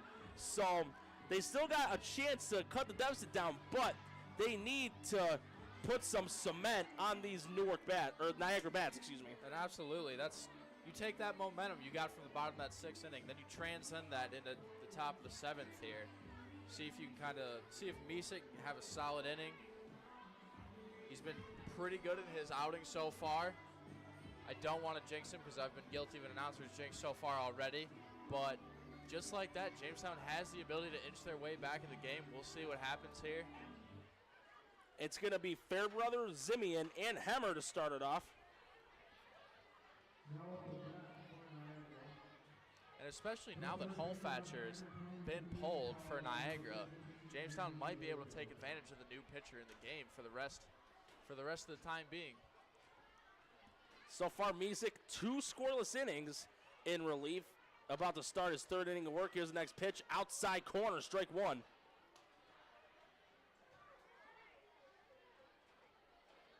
Once again, score now 8-2 in favor of the Power. As Misek comes set, throws his next pitch.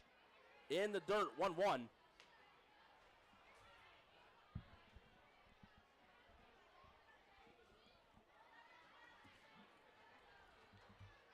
And back in the box again is Fairbrother as the next pitch is on the way for Misek.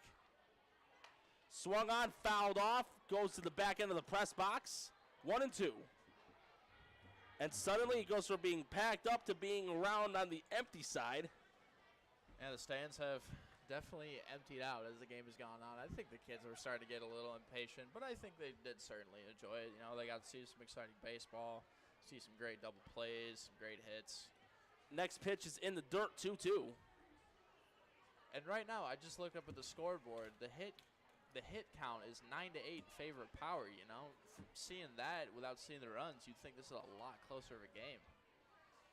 But again, it's all about the bounces of the ball and plus the length of those hits in the outfield. 2-2 count. Here's the next pitch on the way. Inside, full count. Grazes his pants. Those are the pants of Fairbrother right there. Looking for a second hit of the game or just to get on base. Full count, no outs, 8-2 in favor of Niagara. And here comes the next pitch. Swing and a miss, strike 3, second strikeout for Misek, and now it will be Alex Zimian, who started at first base but is now the pitcher.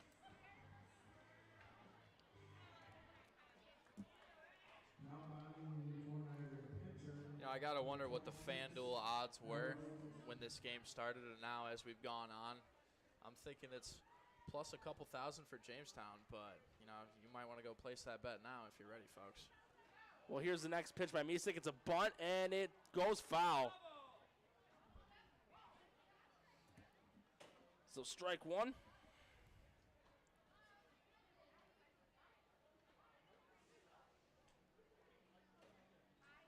So everybody getting back to their respective positions. We've hit a little over the 2.5 mark of Tarp Skunks baseball right here at Dietrich Park. Score still 8-2 in favor of Niagara. Misek gets his sign from campus, and here comes the pitch. Hard to the plate, strike 2. Contrary to the beginning, both teams have certainly cleaned it up. We saw a few errors in the first couple innings. Since then, it's been all routine. It looks like the professional players they are out there. And here's Misek's 0-2 pitch. Grounder to short. Tucker gets it. Throws O'Shaughnessy in time. So 2 outs as Hammer will come back up to bat.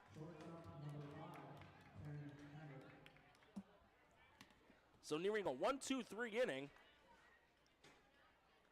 as it will be Hammer up the bat. He's 0 for 3.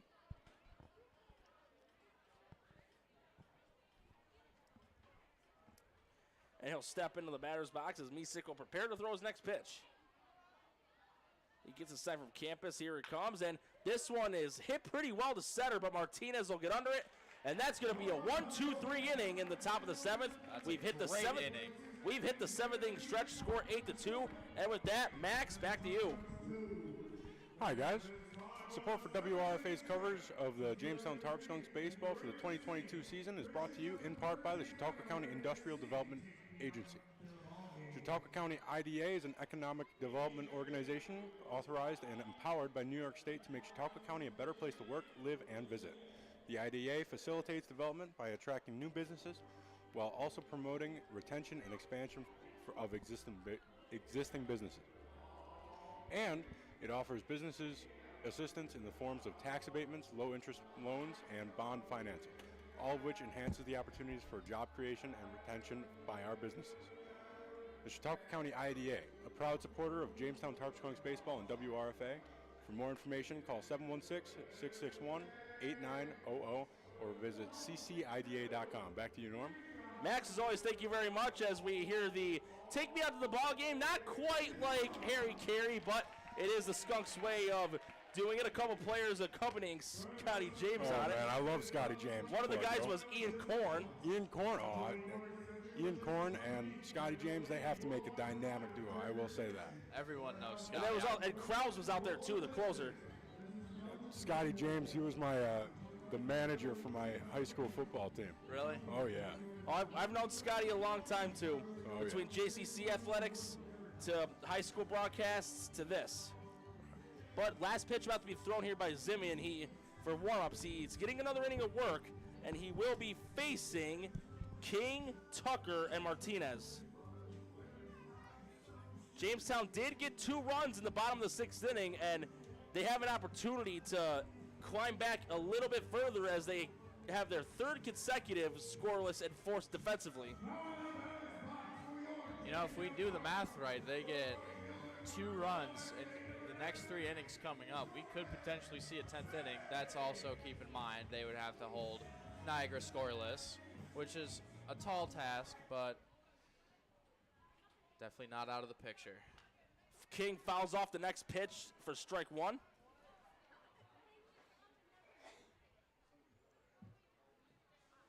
As King will step back into the box.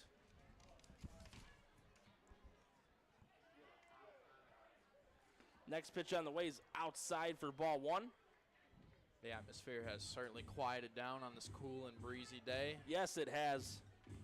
Next pitch, though, that's popped up, going Right way up in the air. into the stratosphere and got caught there by, looked like it was by Ben Simmons.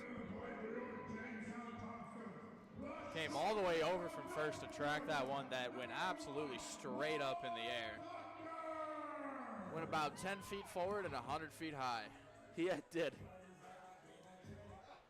You couldn't even get a rocket ship from NASA to be able to catch that as Tucker swings and misses the next pitch he sees for strike 1. 2 runs on 8 hits and 2 errors for the Skunks as the next pitch is on the way by Zimian. Inside, 1-1. So 1-1 count, 1 out. Again, 8-2 the score in favor of Niagara. Here's the next pitch. Swing and a miss, strike 2. Boy, that one was low. I'm not sure I would have swung at that. Tucker certainly would have been better off letting that one ride in the dirt. But he does foul off the next one to the power bullpen, or the dugout, excuse me. Count stays 1-2. Tucker back in the box. Zimian about to throw his next pitch, and here's the delivery. In the dirt, count goes even at 2s. Tucker in the box. Here comes the 2-2 pitch. That one gets fouled, and it will go to the bleachers. 2-2 count, and one of the fans going to get a souvenir. With Zimian just checking in recently, he hasn't had a lot of pressure put on him with high counts. That's one thing Jamestown will want to do if they want to get back in this game. Put him in some pressure situations, make him think about it, get him rattled. When you speaking of that, he just threw a wild pitch with nobody on base, so the count's full. And it's those type of situations. You get people on base. Imagine how nervous he's going to be in that situation. Swing and a miss, strike 3. Tucker gets struck out swinging, and we're back to the top of the order with Henry Martinez. He did get a single in his last at-bat, but got left stranded.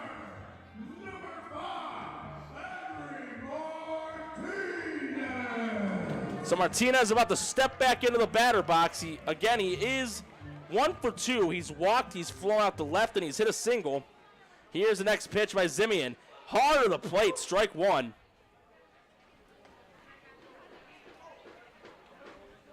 So wasting no time is the batter and the pitcher. Here comes the next pitch on the way.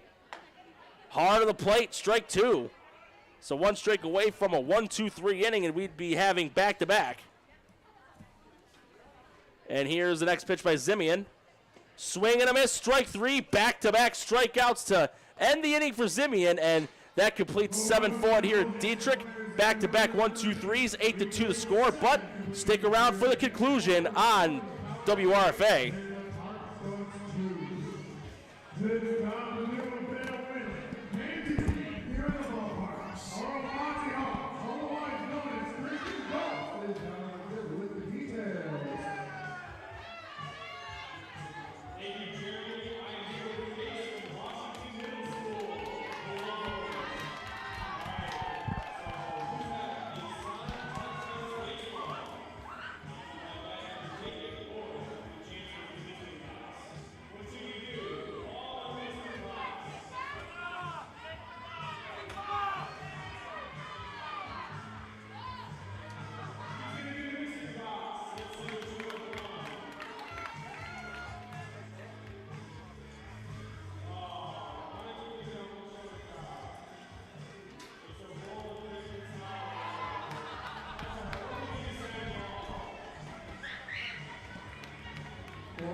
And we're about to start the penultimate inning, the 8th inning here of Tarp Skunks baseball on WRFA, and it's another call in the bullpen for the Skunks. It will be Richard King, number 15, a right-hander from Florida State Jacksonville University. This will be his first appearance of the season in relief of Misek, who pitched a few strong innings in relief for Jackson. And King is going to face off against Huff, and then the top of the lineup, Carl and Eels.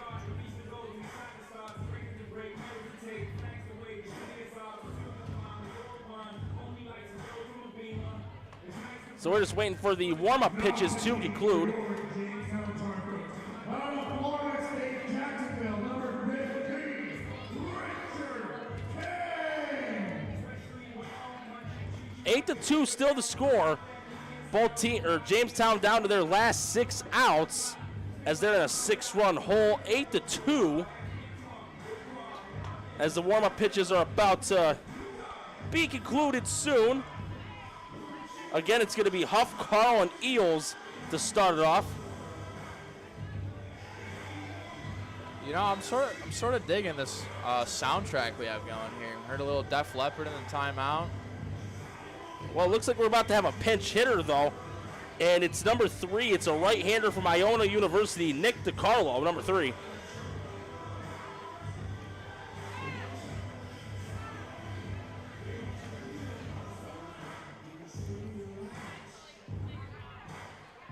So the warm-up pitches are complete.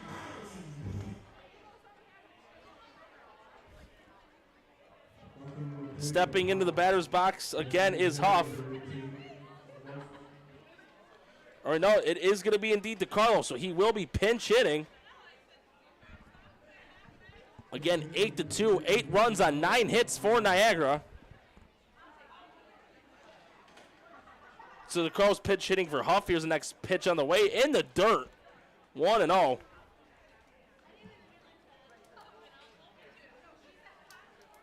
Again, this is King's first appearance of the season. And it's best he gets those. Here's his next pitch, way outside again, 2-0.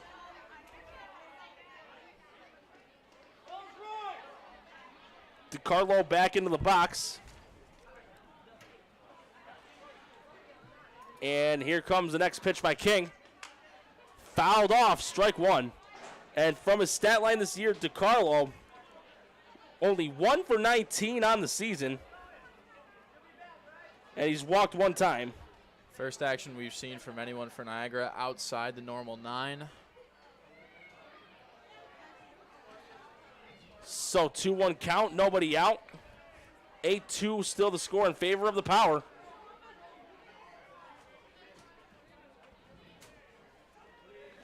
And King about to throw his next pitch.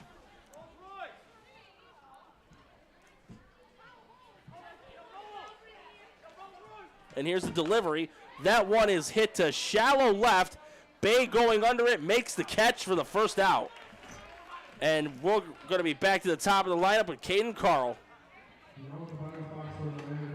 That was a great play by Bay to track that underneath the sun. It seemed like he was shielding off the sun with his glove, and then as the ball approached, got closer, he was able to catch that and make a nice play. Now we're back to the top of the lineup. It's Caden Carl. He's 2 for 4 today. 2 singles, a run scored, a ground out, and a fielder's choice. King's next pitch, outside corner, strike 1.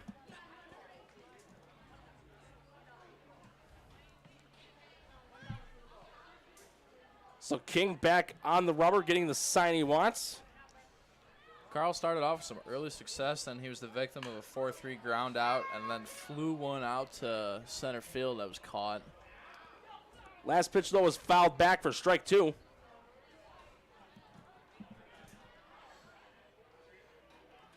King looking to get his first strikeout of the year. He gets his sign, comes set. And here's the pitch. Fouled off. Over top the press box. Count stays the same, 0-2. That was right above one of the windows there. I just saw one of our colleagues peep out, making sure everyone's okay. So Carl again getting ready to finish the at-bat. Here's the next pitch by King. That one foul out of play. Still 0-2.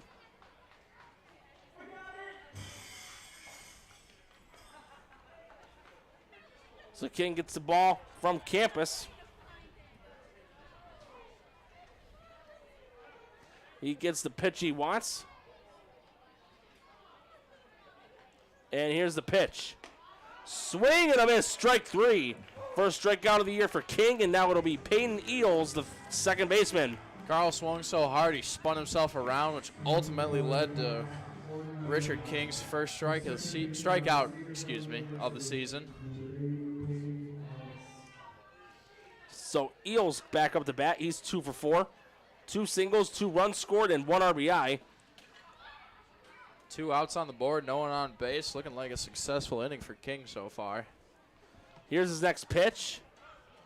Hard of the plate, strike 1.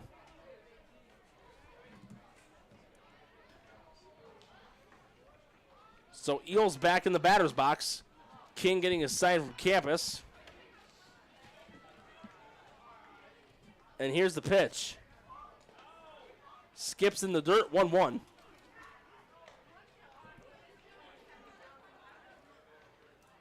So again, back in the box is Eels looking for his 3rd hit of the game. King looking to get another shutout inning on the board for Jamestown. Here's the next pitch. That one foul and going out of play to the bleacher area. Count stays 1-2.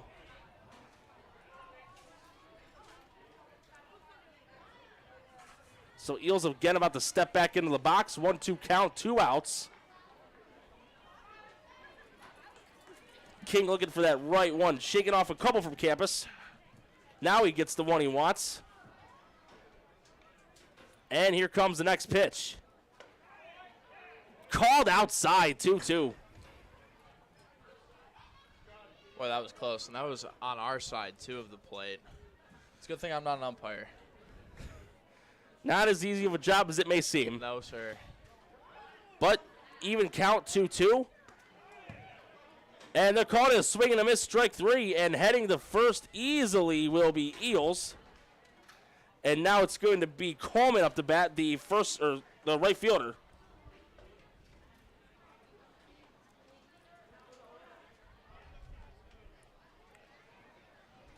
So explain that for the people who are listening in, Norm. So even though he swung and missed and it went by the catcher, he's still able to advance to first base? Yeah, if it's a mishandled ball, you can run to first, and if you get there in time before the throw's there, you're safe. Okay. There's even been pitchers that have gotten 4 strikeouts in an inning. Because of that Yes. instance?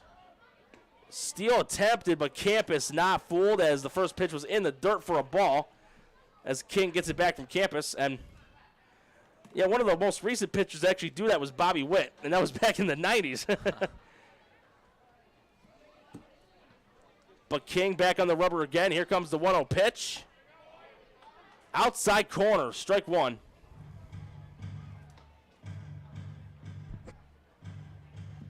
So back on the belt again is King.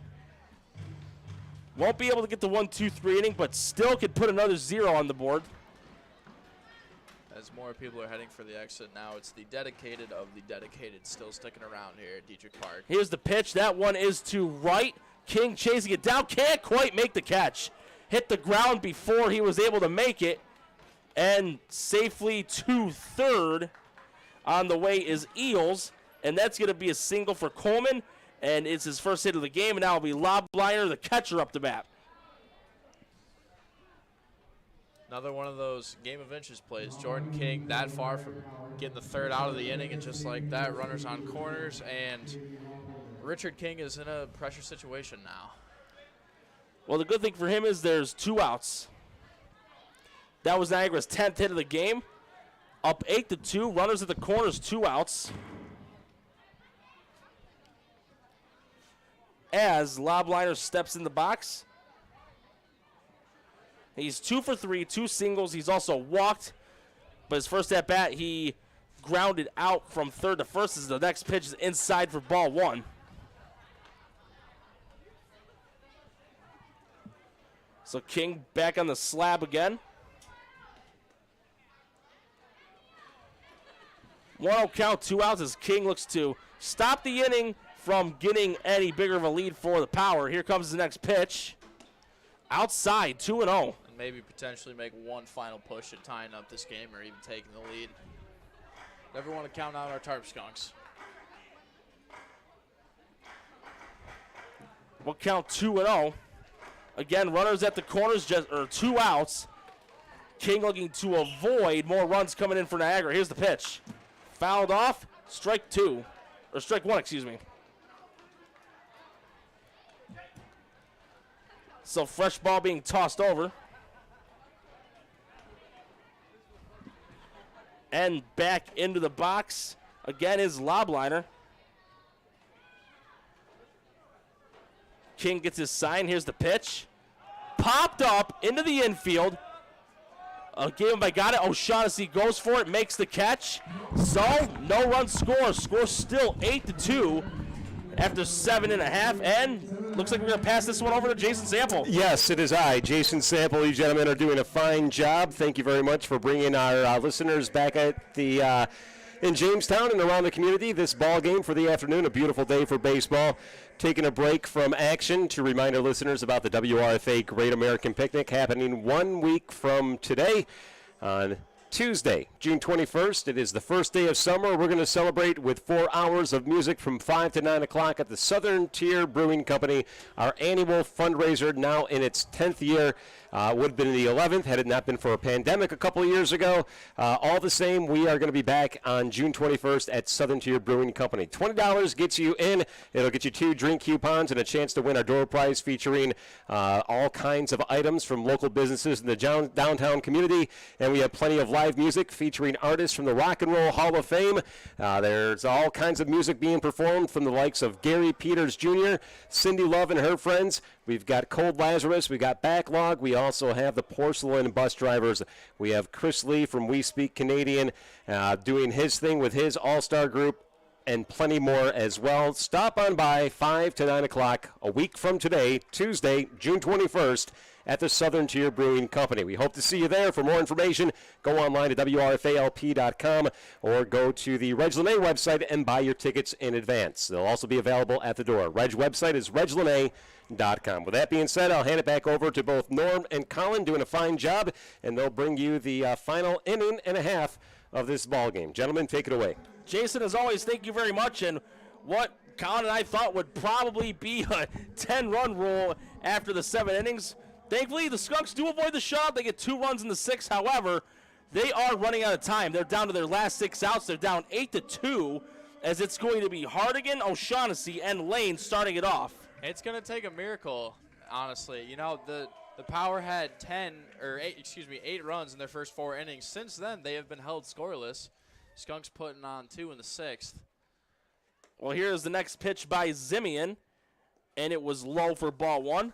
And if in the case of a miracle, it really would be a tale of 2 halves in this game, even though there are no halves in baseball, there are innings. But the script would be completely flipped if Jamestown were able to make some kind of late push here. Well, last pitch hit the inside corner for strike 1, count even at 1-1, and it's the best of times, it's the worst of times. Just like that novel, A Tale of Two Cities. Here's the next pitch on the way. Inside, 2-1. You know, in these desperation times when you don't have a lot to lose, that's kind of when you start letting them rip, swing at ones you might not normally swing at, see if you can make some solid contact.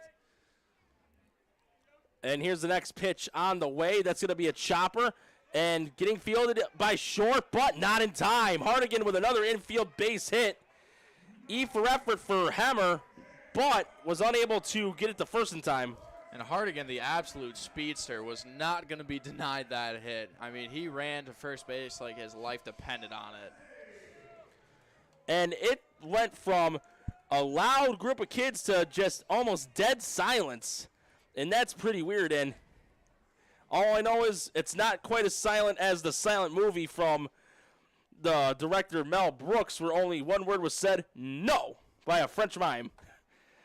The next pitch, though, hard of the plate, strike 1. What movie was that? Silent movie. Silent movie. Taking a check at Hardigan on first. Here's the next pitch. Swung on, and everybody duck. But thankfully it went over the top of the press box. Right over our head. We saw that approach us. My heart dropped a little bit, but thankfully We are not injured. Do not fear. I would have caught it barehanded, or I would have tried to at least. You know, I like to think that that's a possibility, but then that time might come and I could get seriously hurt. Well, here comes one, fielded by Short, and just a throw over to first, not able to get the double play. However, they do get O'Shaughnessy out. Now it'll be Lane, the extra hitter.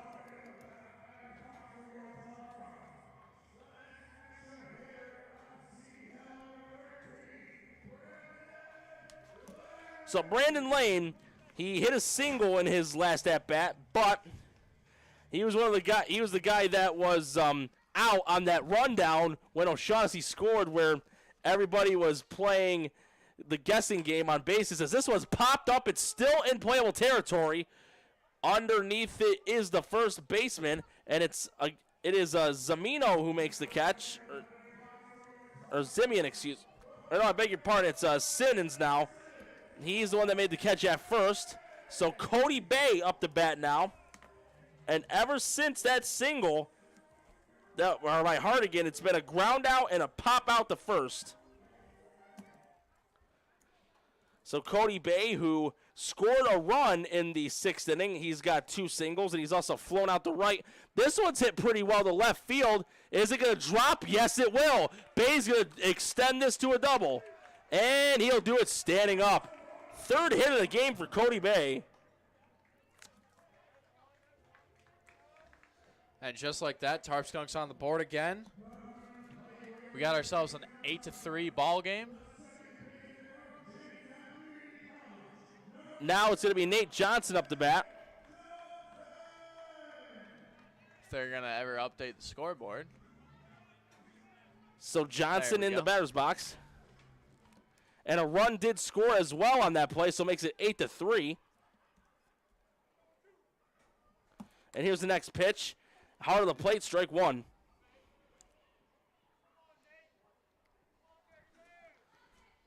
So Johnson wasting no time as Zimian's about to throw his next pitch. Run around second with 2 outs. Hit count 10-9 in favor of Niagara. Chopper to first, and he'll just run to the bag himself, and that'll complete 8 innings here at Dietrich. Score now 8-3 in favor of Niagara, but stay tuned for the 9th inning right here on WRFA.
And we're about to start the top of the 9th inning of Tarp Skunks baseball right here on WRFA. And just a few moments ago, we hit the top of the hour. Again, fans, you're listening to Jamestown Tarp Skunks baseball on WRFA LP 107.9 FM in Jamestown, New York. So King's going to get another inning of work here to finish off this matchup between the Skunks and the Niagara Power. And the batters he will face to start it off are Simmons, Fairbrother, and Zimian. And barring a miracle happening today, it looks like the Tarp Skunks are going to fall to 7-4. Still a solid record to start off in the first 11 games. Depending on what's going on with the Batavia Muck Dogs right now. Likely they'll still be in second in the West. Got some pretty hot teams over in the East right now, as you mentioned earlier. Amsterdam and Albany 8-0 and 7-2. Yes, indeed, and first pitch was outside corner for strike 1. King gets his sign, comes set. Outside corner again, strike 2. Ben Simmons done a little bit of everything today. Played left field, first base. So King gets the sign he wants. Comes set, 0-2 pitch. That one is given a ride to left field, and back goes the left fielder. He does make the catch. That was Yogi Hardigan who made that catch. And, wow, Simmons gave that ball a ride, but it came up short. Maybe a couple feet away from a home run there. That was really close. Boy, that sound, I'll tell you, that sounded like it was gone.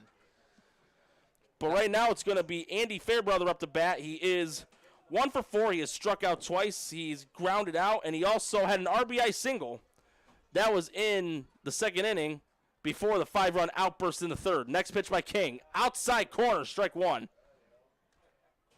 And keep in mind, folks, these are some very talented players, but as Norm mentioned, this is a long and lengthy field. Hit a home run, it's not an easy task. So here's King's next pitch. Outside corner, call strike two. From my vision, it looked like it may have been a little too outside, but again, the umpires have the better view. So stepping back in the box again is Fairbrother. He's back in the box. King looking to get another out, and here comes his next pitch. In the dirt, 1-2. You know, one of these days I might just go stand next to the umpire so I can see for myself these balls. If they're really outside, where they're hitting across the plate. I don't want to give up my best seat in the house, you know, but. Right. King still ahead in the count, though, 1-2 on Fairbrother. Here comes the next pitch. Fouled off, out of play. Count stays the same, 1-2. And we got some kids on a wild goose chase over for that foul ball there. Indeed. So King gets his sign from campus, comes set. Here comes another 1-2. Fouled off, and it hit off the front of his shoe. Looked like a stinger, but he was able to bounce back up. These players certainly are experienced. Can't be the first time they've ever been hit by a baseball. Jam toes are probably bad, but if you try catching footballs, jam fingers are the worst. Worst one in basketball is the rolled ankle. Oh, absolutely. I've had that a couple times, did not tickle. Hard to recover from. 1-2 count again for King. Here's the pitch. Swung on, that goes to short. Oh, Tucker, like Thurman Munson, cat on a mouse on that ball. 2 outs, and now we're going to see Simeon up the bat. Tucker just made that look effortless. He pirouetted around, swung that over out to O'Shaughnessy, and just like that, that's an out on the board. And was that 2 outs now? Yes, indeed. Makes it for the inning, yep. You know, Richard King 1 out away from a pretty solid performance here in this last little bit of the game. Came in, very high deficit for Jamestown, but he was able to produce, show these coaches he deserves to be out there. Next pitch was outside, ball 1, but Campus made a nice catch. Almost spun it behind his back after it went in his glove. And here's King's next pitch on the way. That one low, 2-0.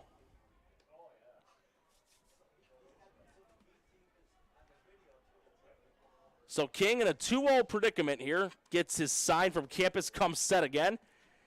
2-0 pitch on the way. Here's the throw. And that one goes to Tucker. Oh, he bobbled it. Hits off his chest, and he decides just to bite it. From the degree of the bobbling, I wouldn't be shocked if they decide to rule that a hit. And they do. So, for Simeon, that's going to be his first hit of the game. And as a team, it's going to be their 11th of the night, or of the afternoon, excuse me. As Ken Hemmer will come up to bat, the shortstop. He's 0 for 4. He's flown out to left and right, he's flown out to left and center, and he's struck out twice. He certainly has struggled a bit today. The ones he's made contact on, they ended up going right to the outfielders. Pitch in the dirt, and an easy taking of second base is Simeon. Thought about third base, but then realized that Campus was able to corral that and could have easily got him out there. Put him in a pickle, I should say. So, 1-0 count. Again, King looking to just end this inning with another shutout inning. They've held Niagara scoreless in the last 4. Here's the next pitch. Outside, Campus dropped it for a moment, but he's able to reclaim possession 2-0.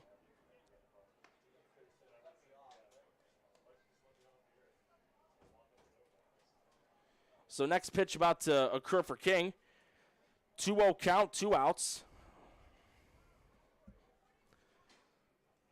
King looking for that right side. He's got the one he wants, and here comes the next pitch on the way.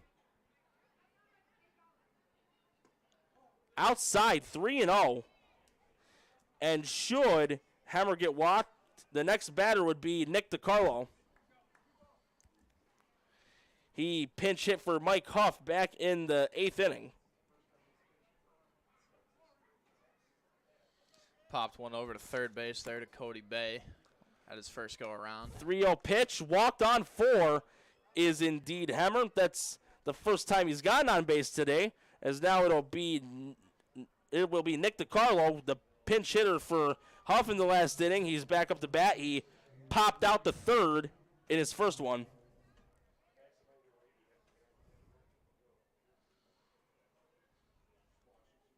Good thing for Jamestown here, can force out at any base besides home plate. Next pitch by King. Swing and a miss, strike 1. Swung too hard, too early. Yep, he wanted that tater. Or in other terms, how about a moon pie? Wanted to hit that one to the moon, Alice. Here's the next pitch. Fouled off, hits off the bottom part of the press box on the right side for strike 2. I think he wants to relive those days of Ralph Cramden yelling out, "To the moon, Alice, to the moon." One of these days, straight to the moon. 1 strike away from another shutout inning. King looking to put it on ice and start Jamestown's road to a 9th inning rally. Here comes the 0-2 pitch. King taking a check at second. Here's the delivery.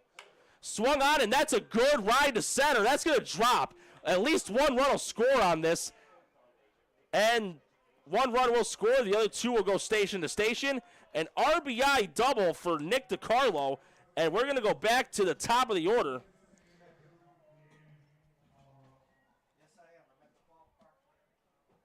As Zimian puts in another run there. Make that 12 hits now for Niagara. And now it's going to be Carl up the bat. Caden Carl. Score now 9-2 in favor of Niagara. First run they've scored since the 4th inning. Here's the next pitch. Swung on, and that's to right field. That's going to drop, base hit. And 2 more runs are going to score, and we're going to be 1 run away from the 10-run, or no, 2 runs away, from the 10-run rule. 11-3, and this is almost like similar circumstances. Niagara did get a rout defeat like this here, Dietrich, last season where it was 12-2. Now they're kind of giving Jamestown a taste of their own medicine, unfortunately. 3 runs here in the top of the 9th inning, 11 runs on 13 hits. It started off as a clean slate, 2 outs. Nothing really looking like it was going to come for Niagara, and just like that, that turns into their 3rd run of the inning. Next pitch is fouled off for strike 1. And for Carl, that is his 3rd hit of the game. Got his first 2 RBIs as well. He is 3 for 6 with 2 singles, a run scored, a double, and 2 RBIs. King gets his sign, comes set. Here's the pitch. That's going to be a chopper to second. No, Johnson bobbled it. And the runners are going to be at the corners. Both are going to be safe. And the bridge is fully fallen to smithereens. We may need to get the red phone out and call for some help. Yeah, back up comes Coleman.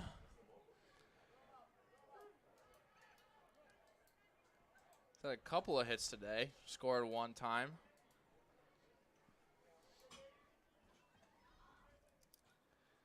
He's also been intentionally walked, and he was hit by a pitch. So once again, Carl at third, Eels on first. Here comes the next pitch by King. Way outside, 1-0. way it's looking, this game may end before Jamestown possibly would get last ups. Depending on what happens here, it certainly could. 1-0 count, 2 outs, runners at the corners. King's next pitch in the dirt, and Carl's going to head home, and he'll get in there easily. And we are 1 run away from this game being called. Jamestown not getting another shot at bat. Make that 12-3 in favor of the Niagara Power. And should Niagara do it, it'll be one time each that they've enforced a 10-run rule on each other. On each other, yeah. So we were talking about a little bit of that lopsided rivalry. One team brings their A game, the other one not able to match that energy and that level of play. So 4 runs here in the ninth, 12-3 to score. Jamestown the victim of a quadruple up regarding the runs. Here comes the pitch by King. High, ball 3. And should Coleman get walked, Lobliner would be the next batter. He is on deck right now. He did get popped out the first in his last at-bat. 3-0 pitch on the way for King, and here's the delivery. Wild pitch, ball 4. Runner will advance to third. So Eels advances 90 feet. Coleman gets the free pass, and now it's going to be Lobliner, the catcher. Who could potentially put the final stamp on this game here.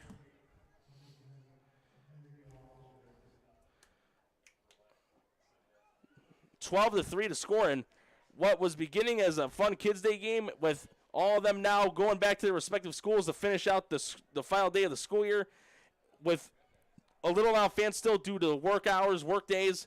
It's become what looks like a somber moment where you could just get some of the people to play some bagpipes. Absolutely. King's next pitch. That one's given a ride to left. Hardigan going under it, and he will make the catch.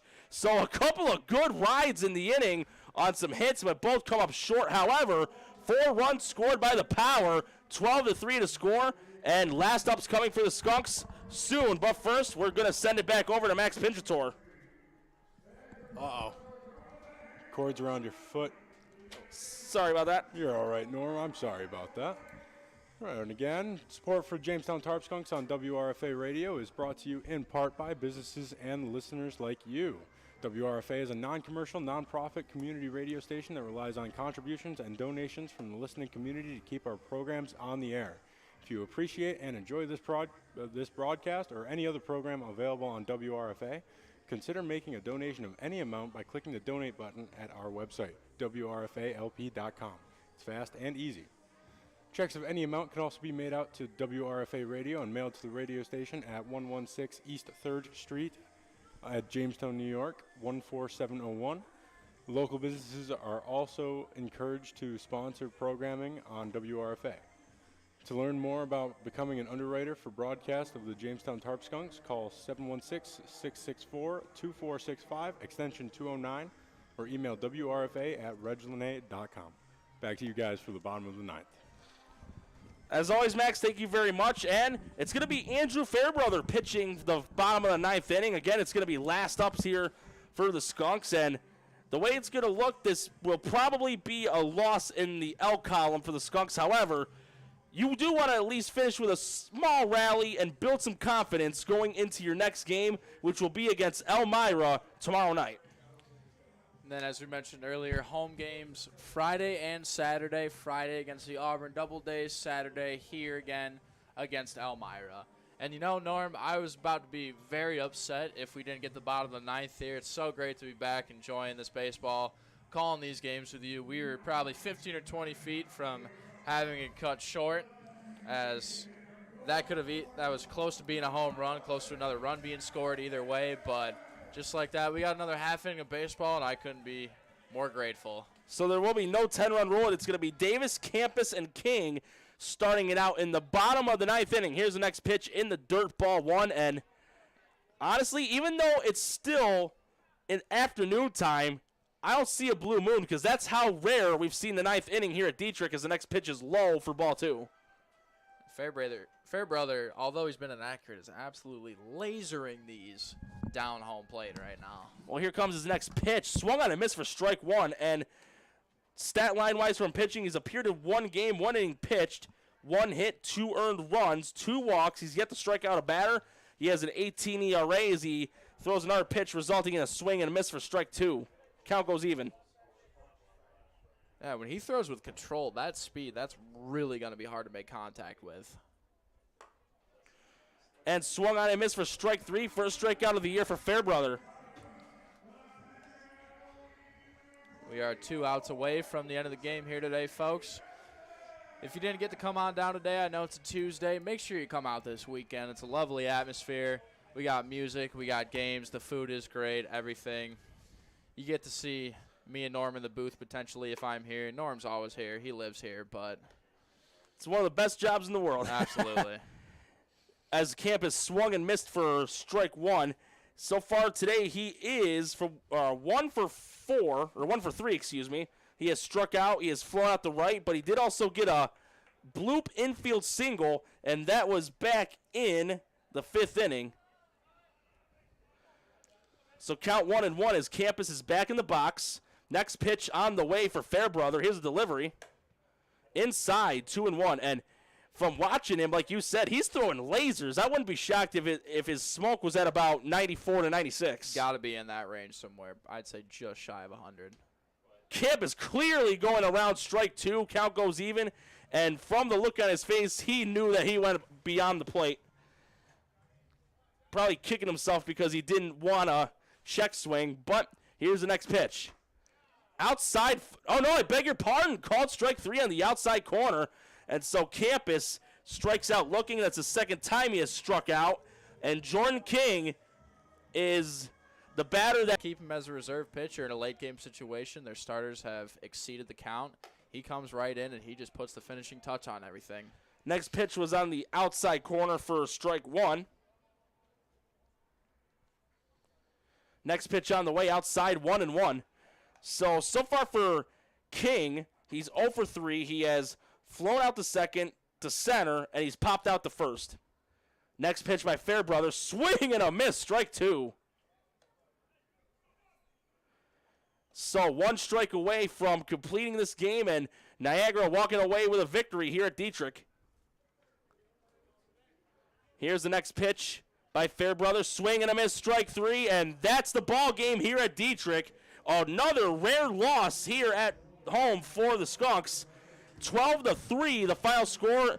Niagara will walk out with the W, but again, they are back at it tomorrow against the Elmira Pioneers on the road, and then there's 2 home games coming up this weekend. Friday against the Auburn Doubledays, Saturday against Elmira. So, Colin, any final thoughts before we stop the broadcast? You know, Jamestown definitely has the talent to compete. You know, this is always kind of a one way or the other rivalry. The final hit count was 14-9. Jamestown had plenty of opportunities. Next time they play, hopefully they can just cash in on some of those opportunities when they get runners on bases. And hopefully you don't have to bring up the Gilligan Islands reference too many times. Well, there's going to be other ones besides that with stranded runners. But once again, the final score 12-3. And with that will do it for today's coverage of Jamestown Tarp Skunk Baseball on WRFA. Once more, the final score, your Jamestown Tarp Skunks 3 and the Niagara Power 12. Thank you to our studio engineers, Gavin Paternity and Anthony Merchant, and also to our WRFA intern team, Jessica Beeler and Max Pinjator. For my broadcast partner, Colin Wood, along with Max Pinjator and executive producer, Jason Sample, I'm Norm Rodriguez saying thank you for listening to Jamestown Tarp Skunks Baseball on WRFA, and we will see you on Friday night.